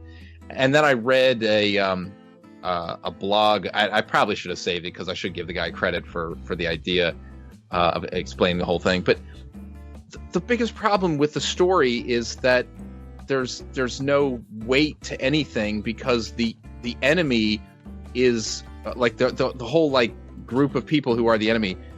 They're written to be so evil that you just don't care. You're like, yeah, let's put hits out on people. Let's murder everybody because they're all people who not just figuratively, but actually say to you in the game, we hate freedom. We are coming to kill you because you have freedom, which gives you free reign to be like, yep, I don't feel bad about murdering any of these people. This is what happens when you let people who grew up on G.I. Joe and Transformers, run the world. We're basically like, what was really good? That whole G.I. Joe arc where Cobra Commander was a jerk and said, hey, I'm evil, hiss, hiss, hiss. Destro, go do something evil and say the Viper is coming. Yeah. Let's totally make a video game about that. You don't think that's projecting any? And that's fair, but also those were intentionally aimed at young children. Like, Call of Duty is, at least as far as I can recall, M-rated. Let me double check this. I'm pretty sure that it is. Mike, have you met the people that are running the country you're part of right now? Well, but you could use that excuse to just like explain away everything stupid if you want. Like I do. And there's some merit to that, but I'm comparing it mostly to other Call of Duties that I actually enjoyed. Do you not remember Kevin Spacey? I enjoyed that. I mean, that was one of the last good ones. Let's go to a Russian airport and kill everyone. Stay undercover. We're just gonna kill civilians. It's the whole thing of quantifying. Dude, if you're a cop, you totally have to say that you're a cop. That's totally like the urban myth, and you're like, that's not how that works. But even though that, like the no Russian thing, like as a specific example of something that like went way over the line for like this, whether this is or acceptable, at least it posed the question. This is just let's all just murder people because they're bad, and then we win. Yay! It's the antithesis of Dungeon Keeper. It's the exact opposite. I am evil. I will slap my little goblins. I'm good because they're slapping goblins. I mean, really. I mean, so, it keeps it completely polar. So therefore, you don't have to justify anything. But it makes it way less interesting. Yeah, they don't care about that part. They want you to spend $4.99 and buy your skins, and then get online and say, "Get good, bro." And you'd be so distracted that it has Modern Warfare in the box or one of the boxes that you wouldn't care. Yeah, right. And then you paid the extra $10 to get the Modern Warfare 4 special edition that you don't care. They're like stories. Nobody pays attention to those. You can't. Nobody. They're all going through that. Oh well, here's kind of a story. We shove it in that takes 4 hours to play. It's that whole mentality.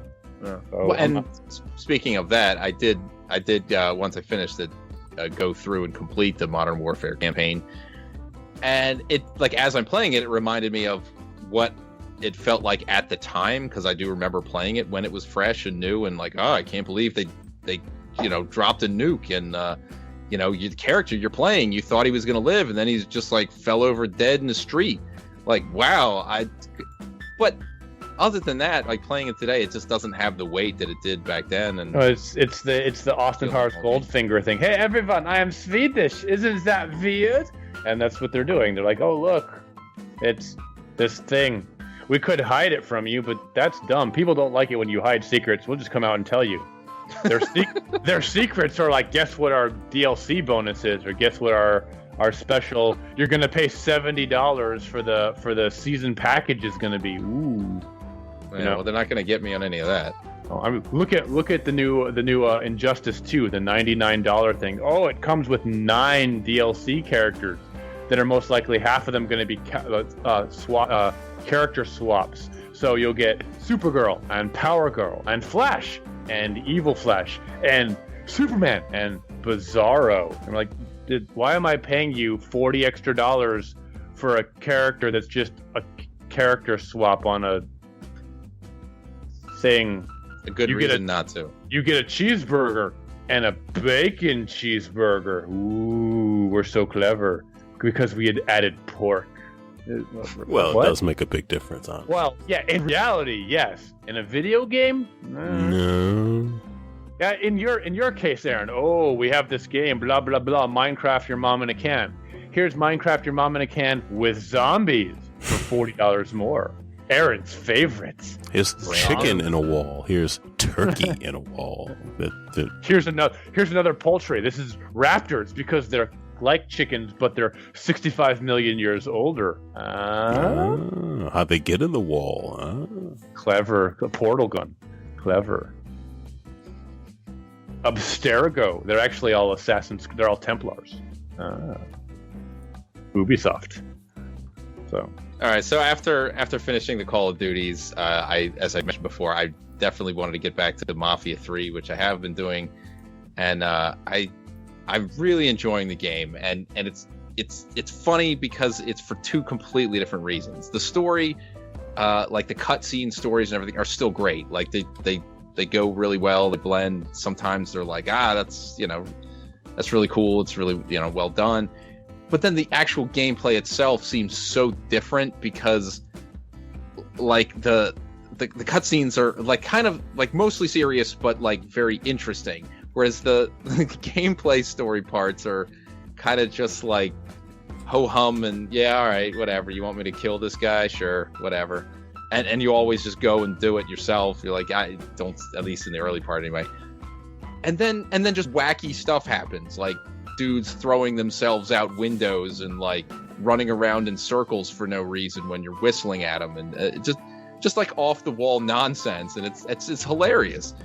But it's fun. It's just, at least so far. I mean, I probably less than 10 hours in the game still, but I'm really, really still enjoying it and want to play more of it.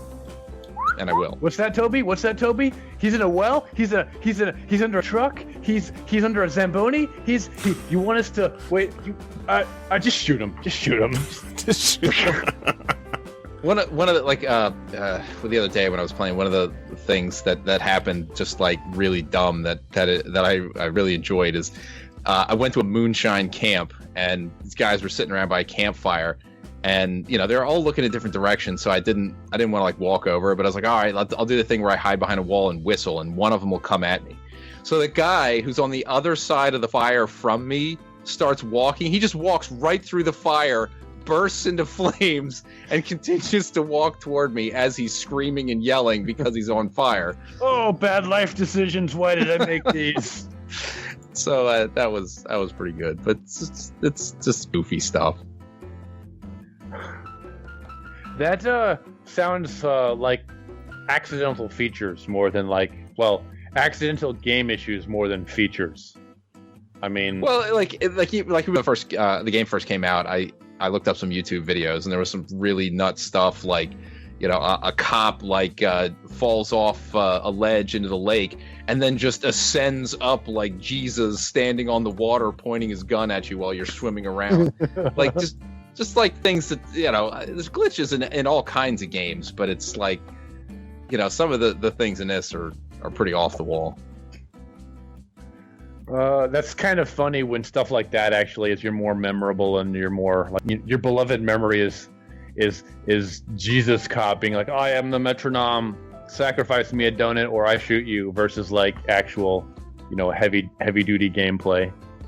That's but that's why I say there's like two completely different things about the game that I'm really enjoying for totally different reasons. Are you playing on a PC or what? No, it's on Xbox. Do you have a Kinect? Are you at least getting to do like Xbox record that for hilarious moments, or? I don't record much. I guess I could. I just never think of it. But yeah, I could try. I could try to do that. That's one of the funny things that Goose was doing whenever something random or strange would happen in The Division or in Dying Light. When something wacky would happen, I just hear them be like, Xbox record that, Cody. You got to see what you just did to yourself. Because I would see one thing on my screen, and then all of a sudden I would be like, being mounted by 7 zombies, and something weird would happen on his version of the game. And I'm like, why are you playing a more fun and sillier game than mine, where I'm getting frustrated and you're spending 17 hours laughing at me through the entire... I'm like, there's a joke I'm missing. It's just a mindset, Yeah, clearly. I'm enjoying games incorrectly. Clearly, you sound like you're having more fun with the Mafia being silly, goofy, and broken than any of the games I'm playing, and I'm a little bit jealous. Well, and sometimes it's not even that it's broken. It's just be like the way that the enemies are moving is like that's kind of some of the dumbest AI I've ever seen, but like to the point where I actually find it terribly amusing. Enduring. You're like, oh, that's adorable that he pathfinding broke and he decided to crawl under a car and then explode and then. Well, but mostly they just continue to walk straight towards you no matter what. And if they don't even like I was like robbing a store or I think I had to smash up a liquor store, and there was like, you know, guards outside in a car. So I just go through the back door. There's nobody inside, I guess, because it's off hours or whatever, and they're all just standing out front. So I just kind of like, you know, move until I got all three of them in a line, pull out my hand cannon, and just fire until they're all dead. And then there's just bodies in the car, and nobody even cares. Just go over, get in, and just drive around with some bodies in there, and I'll just throw one out the window when I feel like it. I don't know. I'm amused by dumb stuff like that sometimes.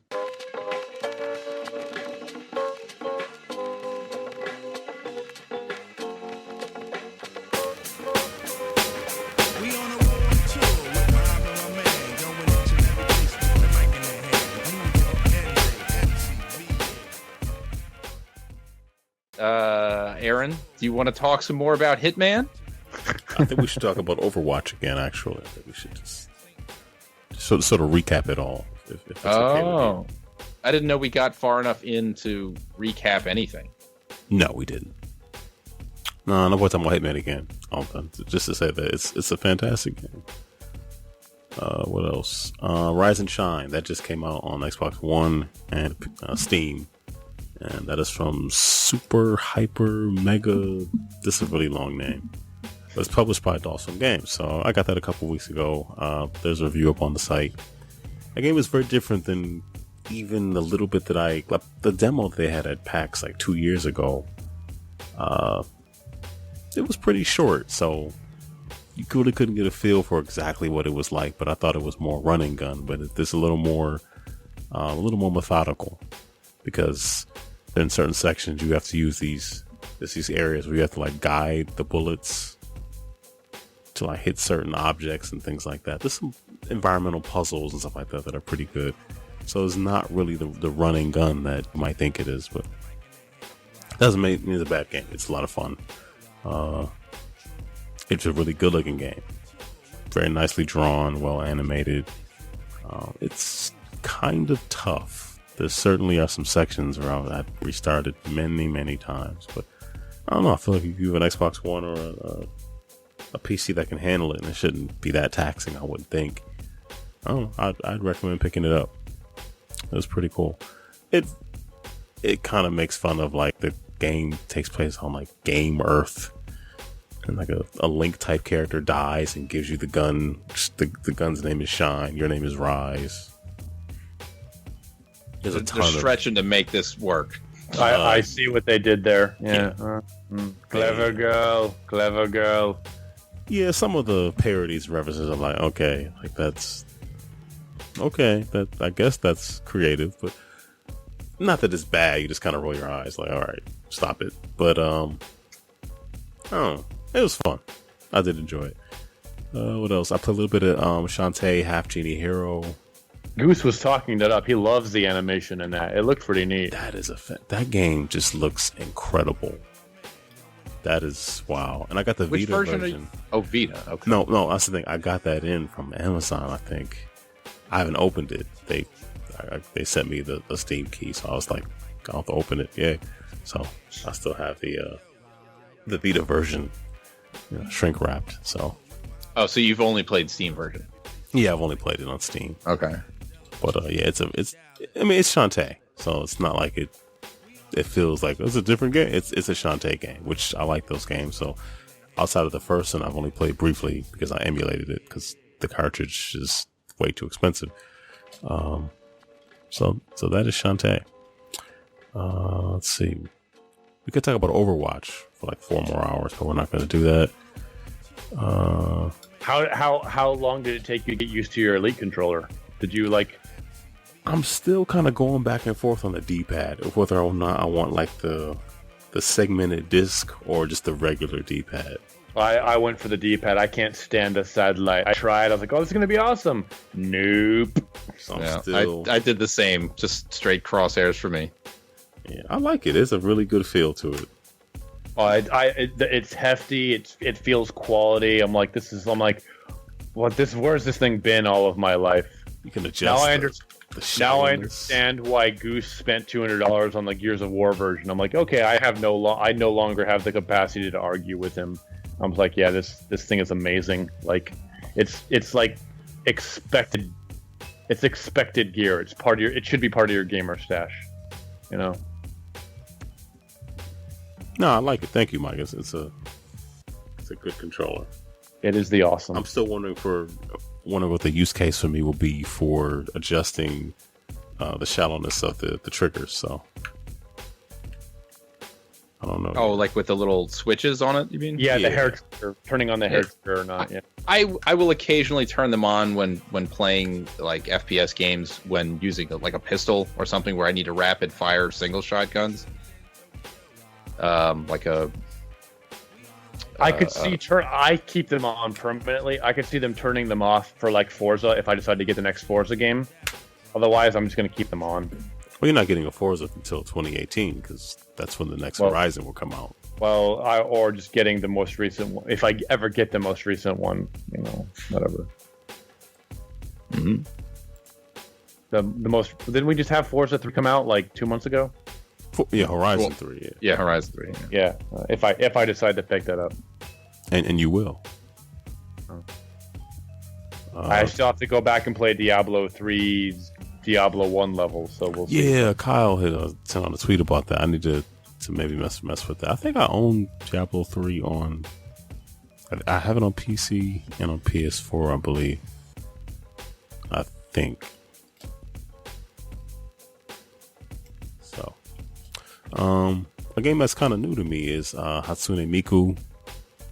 That I never really played those games before, but they are a ton of fun. I don't like the music, but I still like the games. I don't know. The idol, the CG idol emulator or whatever she does. I didn't even know it was a game. I just thought it was a character. It's both. Oh. So, yeah. It's very meta. It's very meta. Let's go with that.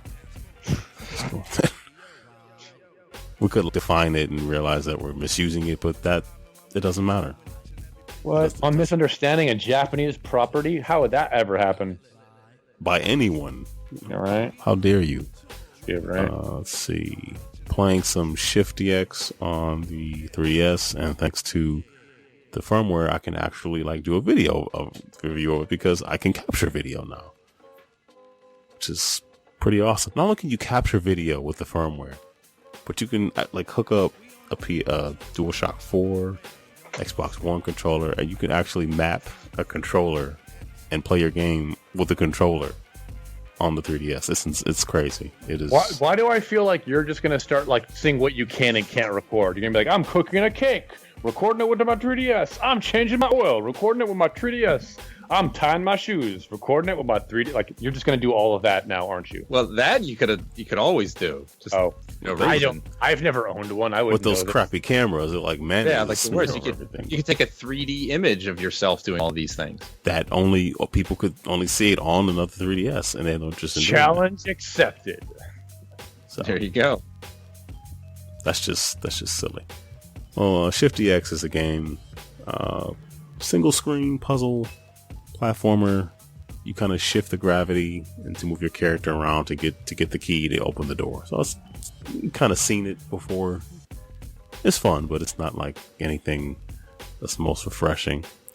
Check it out, Spheroids on the Vita and PS4.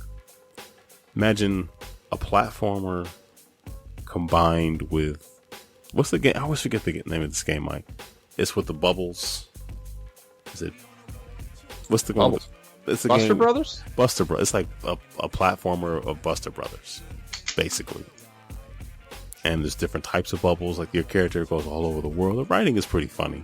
So the character goes all over the world, rescuing people from the different types of bubbles. Some of them, you pop them and they divide. Other ones, if they divide, they can rejoin. Some are invincible.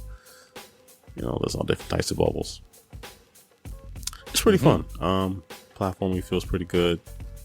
Your character is pseudo 16-bit looking, but then everything else is a nice, almost cell shaded like sheen on it, which is pretty cool.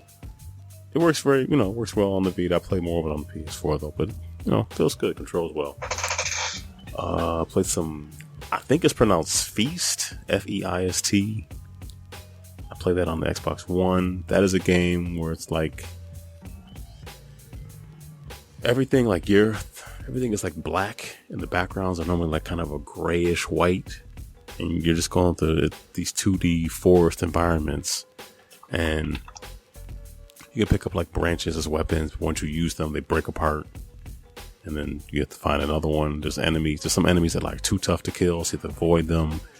There's like these huge flies that come after you. You can smack them out of the air, but then if you don't go over and either find another stick to finish them off, they'll get back up and start flying again. But if you do hit them, you run over, pick them up, and then make them shoot their stinger as a projectile for you. So it's pretty cool. I like it. It seems like something that people kind of looked at and went, whatever, but it's pretty cool. There's some simple environmental puzzles and stuff like that, but there's a good feel to it. And yeah. And Mike, you'll like this game. Odallus, Odallus on Steam. It's basically like a Castlevania game. Oh, yeah. You would. I think it was on sale during this, the Steam sale over the holiday break. It's pretty fun. It has branching paths and things like that, but I think you would dig it because you like Castlevania games. So yeah. Oh, yeah. It looks like a pretty 8-bitty Castlevania. Yeah. They knew well, it. maybe 16. Did you say 8-bitty color? 8-bitty colors. 8-bitty. 8-bitty, yo. How many? 8-bitty.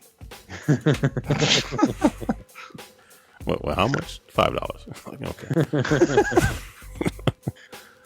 All right. I think that's all. I probably play something else, but I can't think of it right now. So, right before we started, I tried to play a game called Phone Home or Phoning Home. You're like this wily looking character. It's one of these games on Steam where it's like you look at the Steam page and it says partial controller support. You're like, well, what does that mean? Which part? Yeah, exactly. So I'm playing it like, well, I can control the character. Of course, all the button prompts for like the tutorial beginner part, all the keyboard controls, not the controller. Lucky me. But then it's like the stuff I have to do that I have to have the mouse for. So it's like, well, my thing is either you make this for a controller or you make it, either go all the way. Don't have me thinking I can play something and I get to a point where I need the mouse. It's like, well, what are you doing? I spent 10 minutes with the controller. So. I don't understand that. Like, piss or get off the pot. I don't know.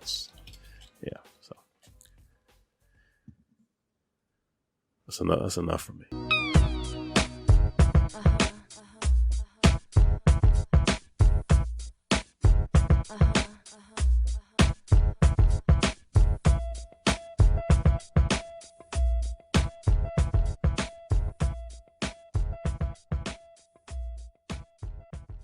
All right, now Cody, you had emailed me a couple of weeks ago, kind of frustrated about the false equivalency, or well, I guess the lack of criticism on Sony's part because they closed the studio, but everybody gave Microsoft a hard time because they canceled a game. Yeah, between that and between the Switch launching, it was the perfect time for Sony to basically be like, "Oh, we're closing a studio." Because everyone's hypercritical on Microsoft, and the Switch is coming out. So, like, literally, they're like, yeah, we just got rid of an entire studio. Microsoft canceled a game, which literally happens once a month anyways. It just happened to be a big title with Scalebound. And I was like, this isn't fair that, I get people were kind of psyched because, they're like, oh, Platinum's doing a Microsoft game. It's going to be awesome. And we don't, but we never really had any full information on if the game was fun, if there were problems. Everyone's like, oh, this game, I totally would have paid for this game if it, like, we don't know, we don't have full information. All we know is, basically people threw out all that whatever, and then all of a sudden Guerrilla Cambridge gets shut, and one of the Cambridge sub studios for Sony gets shut down, which one of the they helped do Killzone and some other stuff. They get shut down, and literally it was like a little tiny thing at the bottom called a polygon. They're like, oh, by the way, this studio got shut down by Sony. 100 people lost their jobs. And I was like, oh, okay, well, Microsoft just canceled the game. Platinum probably just took their B team and said, you're gonna go do Legend of Korra 7 or Transformers. No. Nobody wants that. Transformers 13 or Bayonetta 12, whatever they're gonna do. So they didn't shut down a studio; they just ended a title. But an entire studio gets shut down. That in Cambridge, in England, this is a big there are not that many studios left in Europe, but so an entire European studio gets shut down. 100 people are like, peace. And it's Sony, they're a major publisher, and people are like, oh, well, it happens. Sony has to shut down whatever. They've got to focus on, their goals of VR stuff. Oh, and the Switch comes out tomorrow. And, that was literally the end of it. Like, people scream and whatever, like tons and tons and tons of YouTube videos talking about like, oh, I totally would have bought Scalebound if only it come out. Oh, it's totally not fair. Microsoft owns the IP. If Platinum had the rights to it, they could go to Sony and we'd totally buy it if it was a Sony IP. And I'm like, come on, guys, you don't care. You're just basically saying, look, Microsoft fell over and basically has to, whatever. And something even worse happens where a big studio gets shuffled off at Sony, and then people are like, no, that's cost of doing business. But shutting down a game, that's unforgivable because, that doesn't happen every day. So I was like, that's not fair. I'd like to say that people were more upset because, they saw what happened with Scalebound, Phantom Dust, and other stuff that they're looking at the number of exclusives that Microsoft has, and it's like, they don't have a whole lot, so they're concerned. But yeah. Well, fans people say they don't have a low lot, but what are you looking at? Like, let's look at some Sony exclusives. The 1886, Last Guardian, a remake of whatever came out on the PS3 last year. Like, both systems suck with exclusives. Well, Sony has more. Well, yes, I mean, obviously the order was not great, but they have delivered on. They've delivered on more of the exclusives that I care about. But yeah. Neither studio has. There's not been a game like I was completely excited about Sunset Overdrive, which completely underperformed. But I was like, hey, cool exclusive, bro. Yeah, it did underperform. And like I haven't cared about the games I care about are either things that basically a Japanese studio's doing whatever, like NIS of America. Basically, they've just abandoned Xbox. They only make mobile or because they're a Japanese studio, so if they don't get behind Japanese stuff, Japanese players don't want to support them because Lord forbid you show support to the gaijin.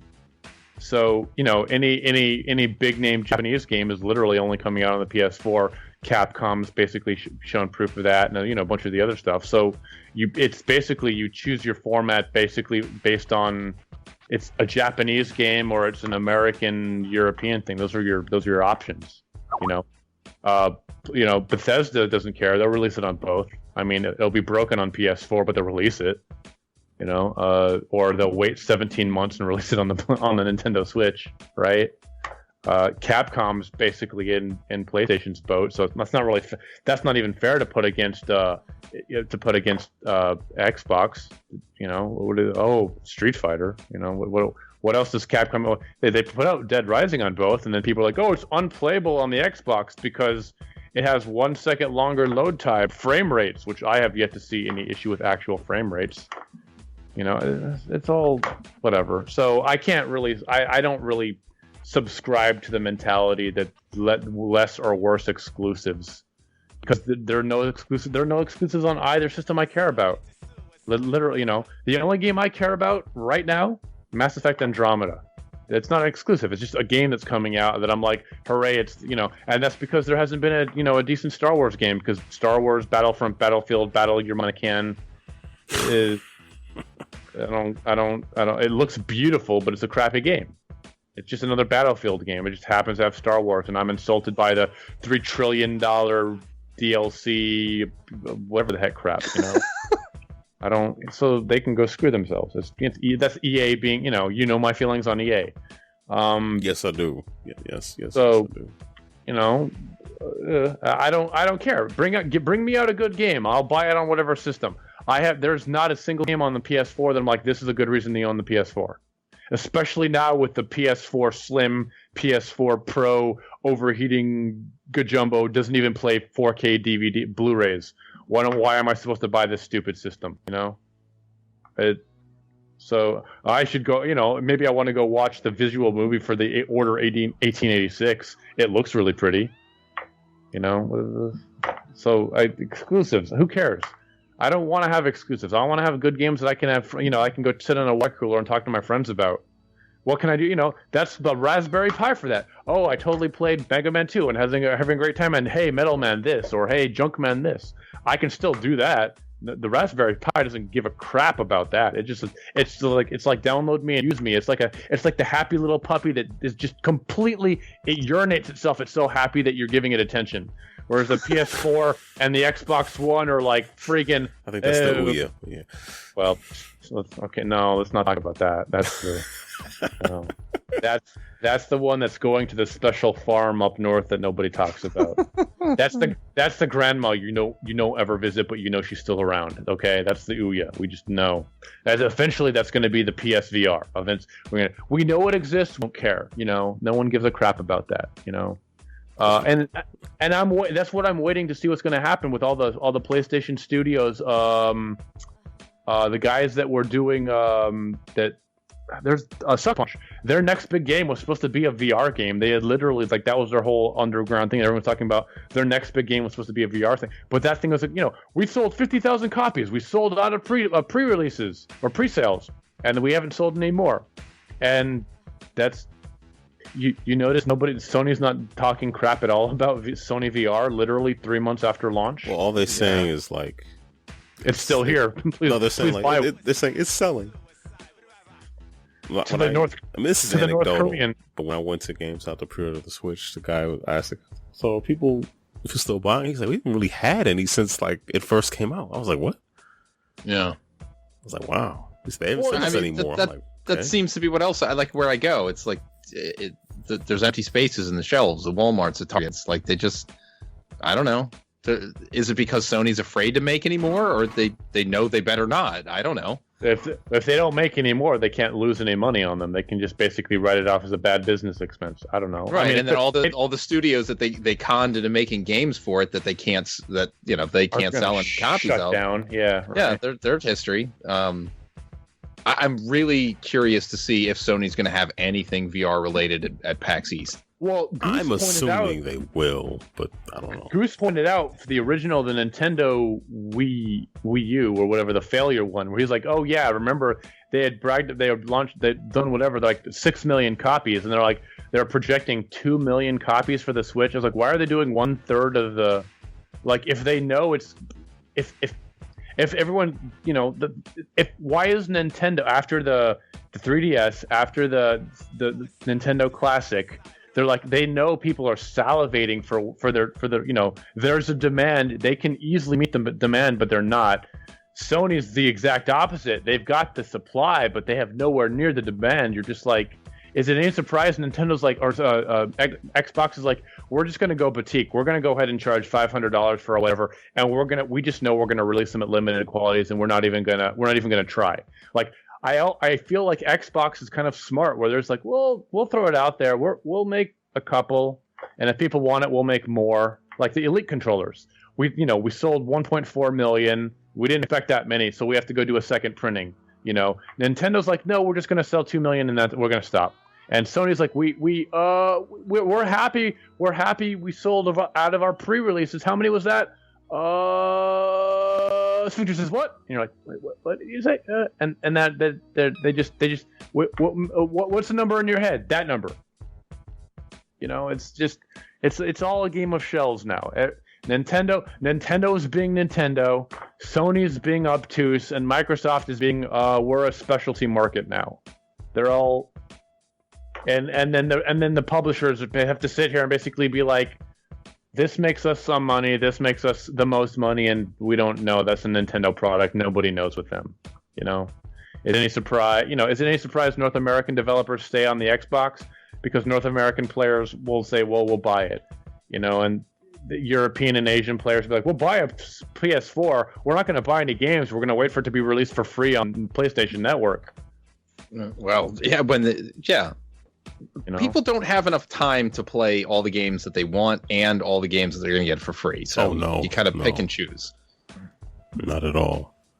Not at all. And if your choice is, I'm going to go with the ones that I, pay $60 a year for versus $60 for one game, then you're not going to buy any games.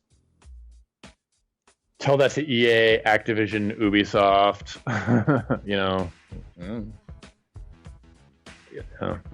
Mm. I got nothing considering I how many games have I bought this year? That many. I could hear the cricket legs slapping into each other. I was like, oh, the roommate bought Overwatch for me. Goose gave me The Division. Goose loaned me Dying Light. Goose loaned me Dead Rising. Goose loaned me Dead Island.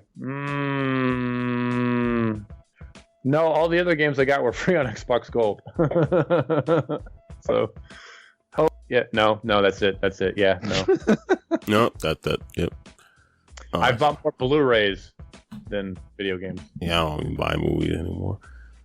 So I guess to wrap up, another thing is, Classic got hacked. So I guess the limit now is you can add like 45 games. Yeah, up to 87 or something. Oh, it's 87. Okay. 87 is the biggest a Russian hacker got on it.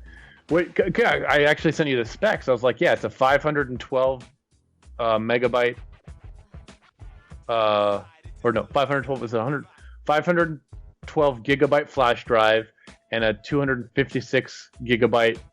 That's how much RAM. So literally, it's more powerful than a Nintendo Wii, and that's the best they could do. It's 30 Nintendo games on it. Well, they're not all first party, but yeah, I don't understand why they didn't make more. I seriously doubt Ice Climbers takes up more than 3 megs. Seriously doubt that. Let's be honest. Don't. Ice Climbers probably fits on a floppy disk. It probably takes up less than 256K, yes. Because it's an infinite runner upwards before infinite runners were cool. That game was not cool. It was never cool. Alright, and the last thing is Resident Evil 7 is Play Anywhere. That just came out. So like PlayStation 4 Play Anywhere, or is it on Xbox? No.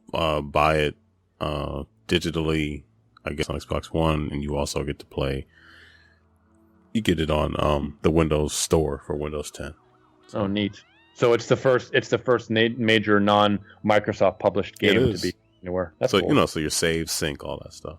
I pre-ordered it on the PS4, thinking maybe I want to check out the VR mode. I'm probably too afraid to actually play any considerable amount of time in, but here we are. Yeah, you did play that demo, the VR demo for Resident Evil 7. I didn't. I just played the regular demo. Did you didn't play the game that they don't even tell you, and then it turns out to be Resident Evil 7? You mean PT? No. The kitchen demo? Yeah. Okay. That was like I when we were doing the like around Christmas time, bringing the VR setup over to the in-laws and everything. And my wife keeps going, play the kitchen one, and I'm thinking, do you know what that is? Well, I didn't at the time. I'm thinking it's like Job Simulator or like the thing where you like wash the dishes or something. Cooking Mama VR, right? And gather around, kids. So our brother Joe sets it up and starts playing. I'm looking at it, going like, "What is this, Saw?" You're like in a chair, and there's somebody's like dead on the floor, like. All right, this is weird, and then the revelation at the end. I was like, weird. Cody visits Amsterdam, the VR game. Why did you guys tell me to download this and play this? This is a terrible game. Does it end the same way the regular demo ends, with saying "Welcome to the family" and getting punched in the face? Wait, you're asking about the kitchen demo? Yeah, I don't know. I didn't play it. I just like saw the visuals on the screen. So. Yeah, so that's the thing. That's the thing.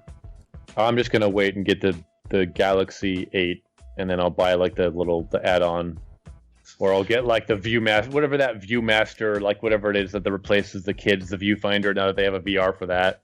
Yeah, I see that at Target all the time. I was like, well, what do you need this? What is the box here for? Is it just an app, or what do I need? Yeah, it's just some Scotch tape to put it around your head. That's what you. Yeah, want. it's you get your phone and a giant rubber band and a plastic bag, and you put the rubber band around your head, the phone up to your eyes, and you put the bag over your head. Oh, you're good. Yeah, it's completely safe. Nothing could go wrong with that setup. Here's the tube where you hook it to the back of the exhaust of your car. You're fine. You're good to go. Make sure the garage door is closed. Okay. It's kind of like when you go to the sedation dentist, and it's just watch this movie or whatever, and then it's got a magic 8-ball where you shake it and you give it to your in-laws, and that's the message they get at the end. You're like, oh, sad. I has a sad. Oh, so yeah. I want to play that. This sounds like a much cooler game than Resident Evil 7 now, by the way. The bag over the head? Yeah, right? I want to play this Silent Hill 12. Bag over the head. The bag over the head rubber band game coming soon. That's what we'll kickstart. So that'll be your GameEnthus Patreon. Bag over the head simulator 2017. I vote no. I don't want any part of this. Yep, that means we're doing it. Settled. I want every part of this. Give it here.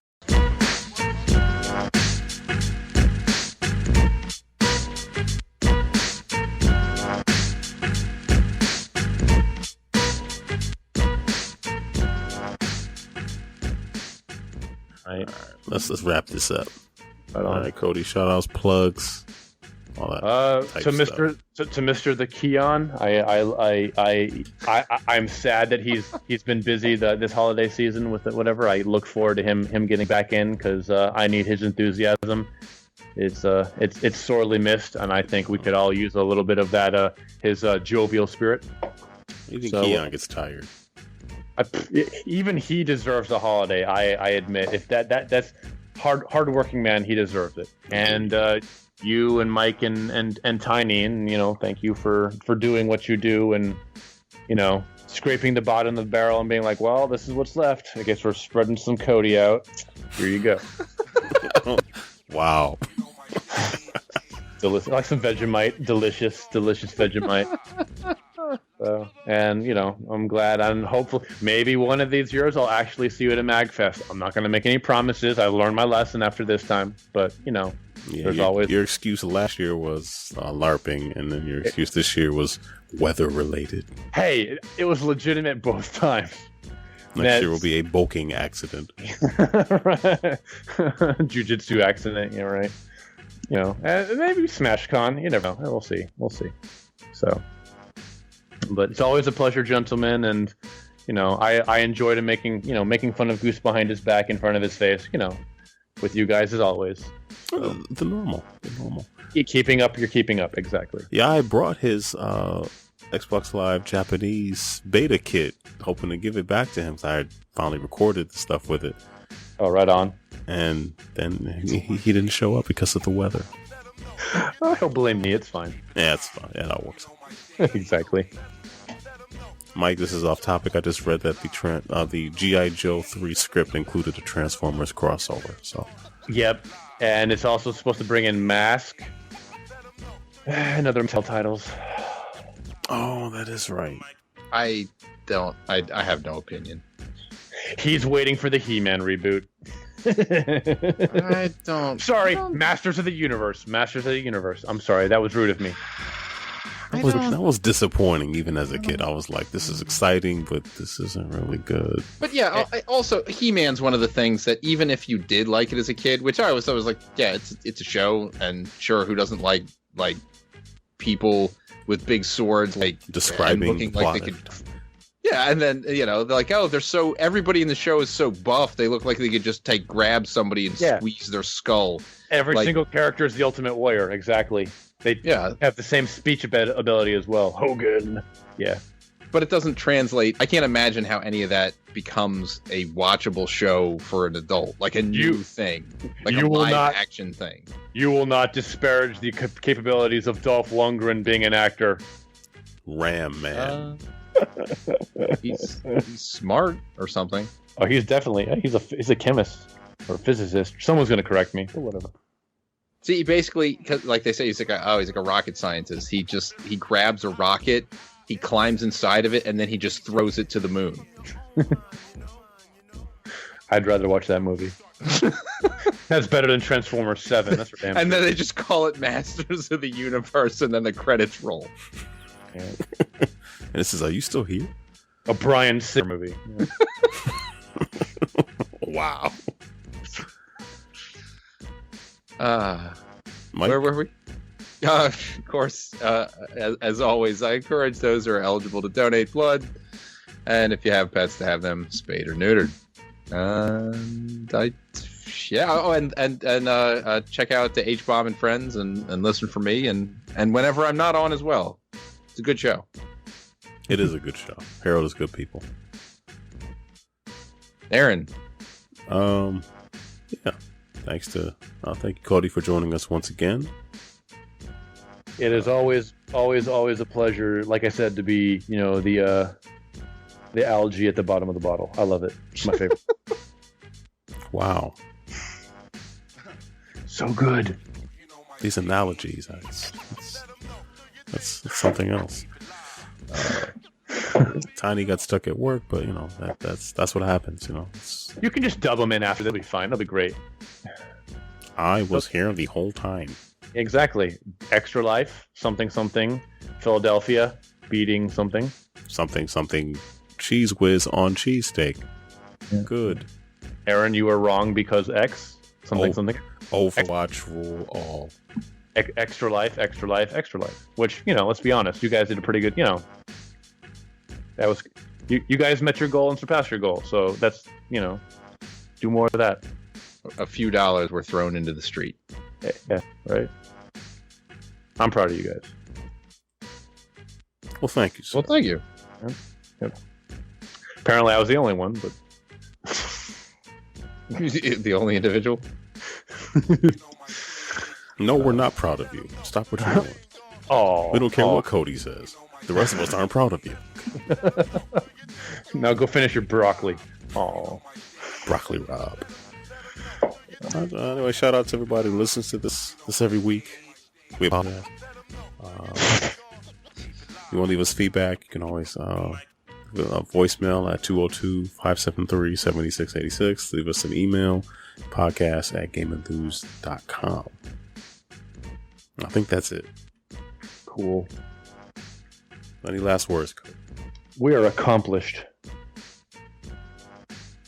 That's was it. Not anywhere close to what I expected, but cool.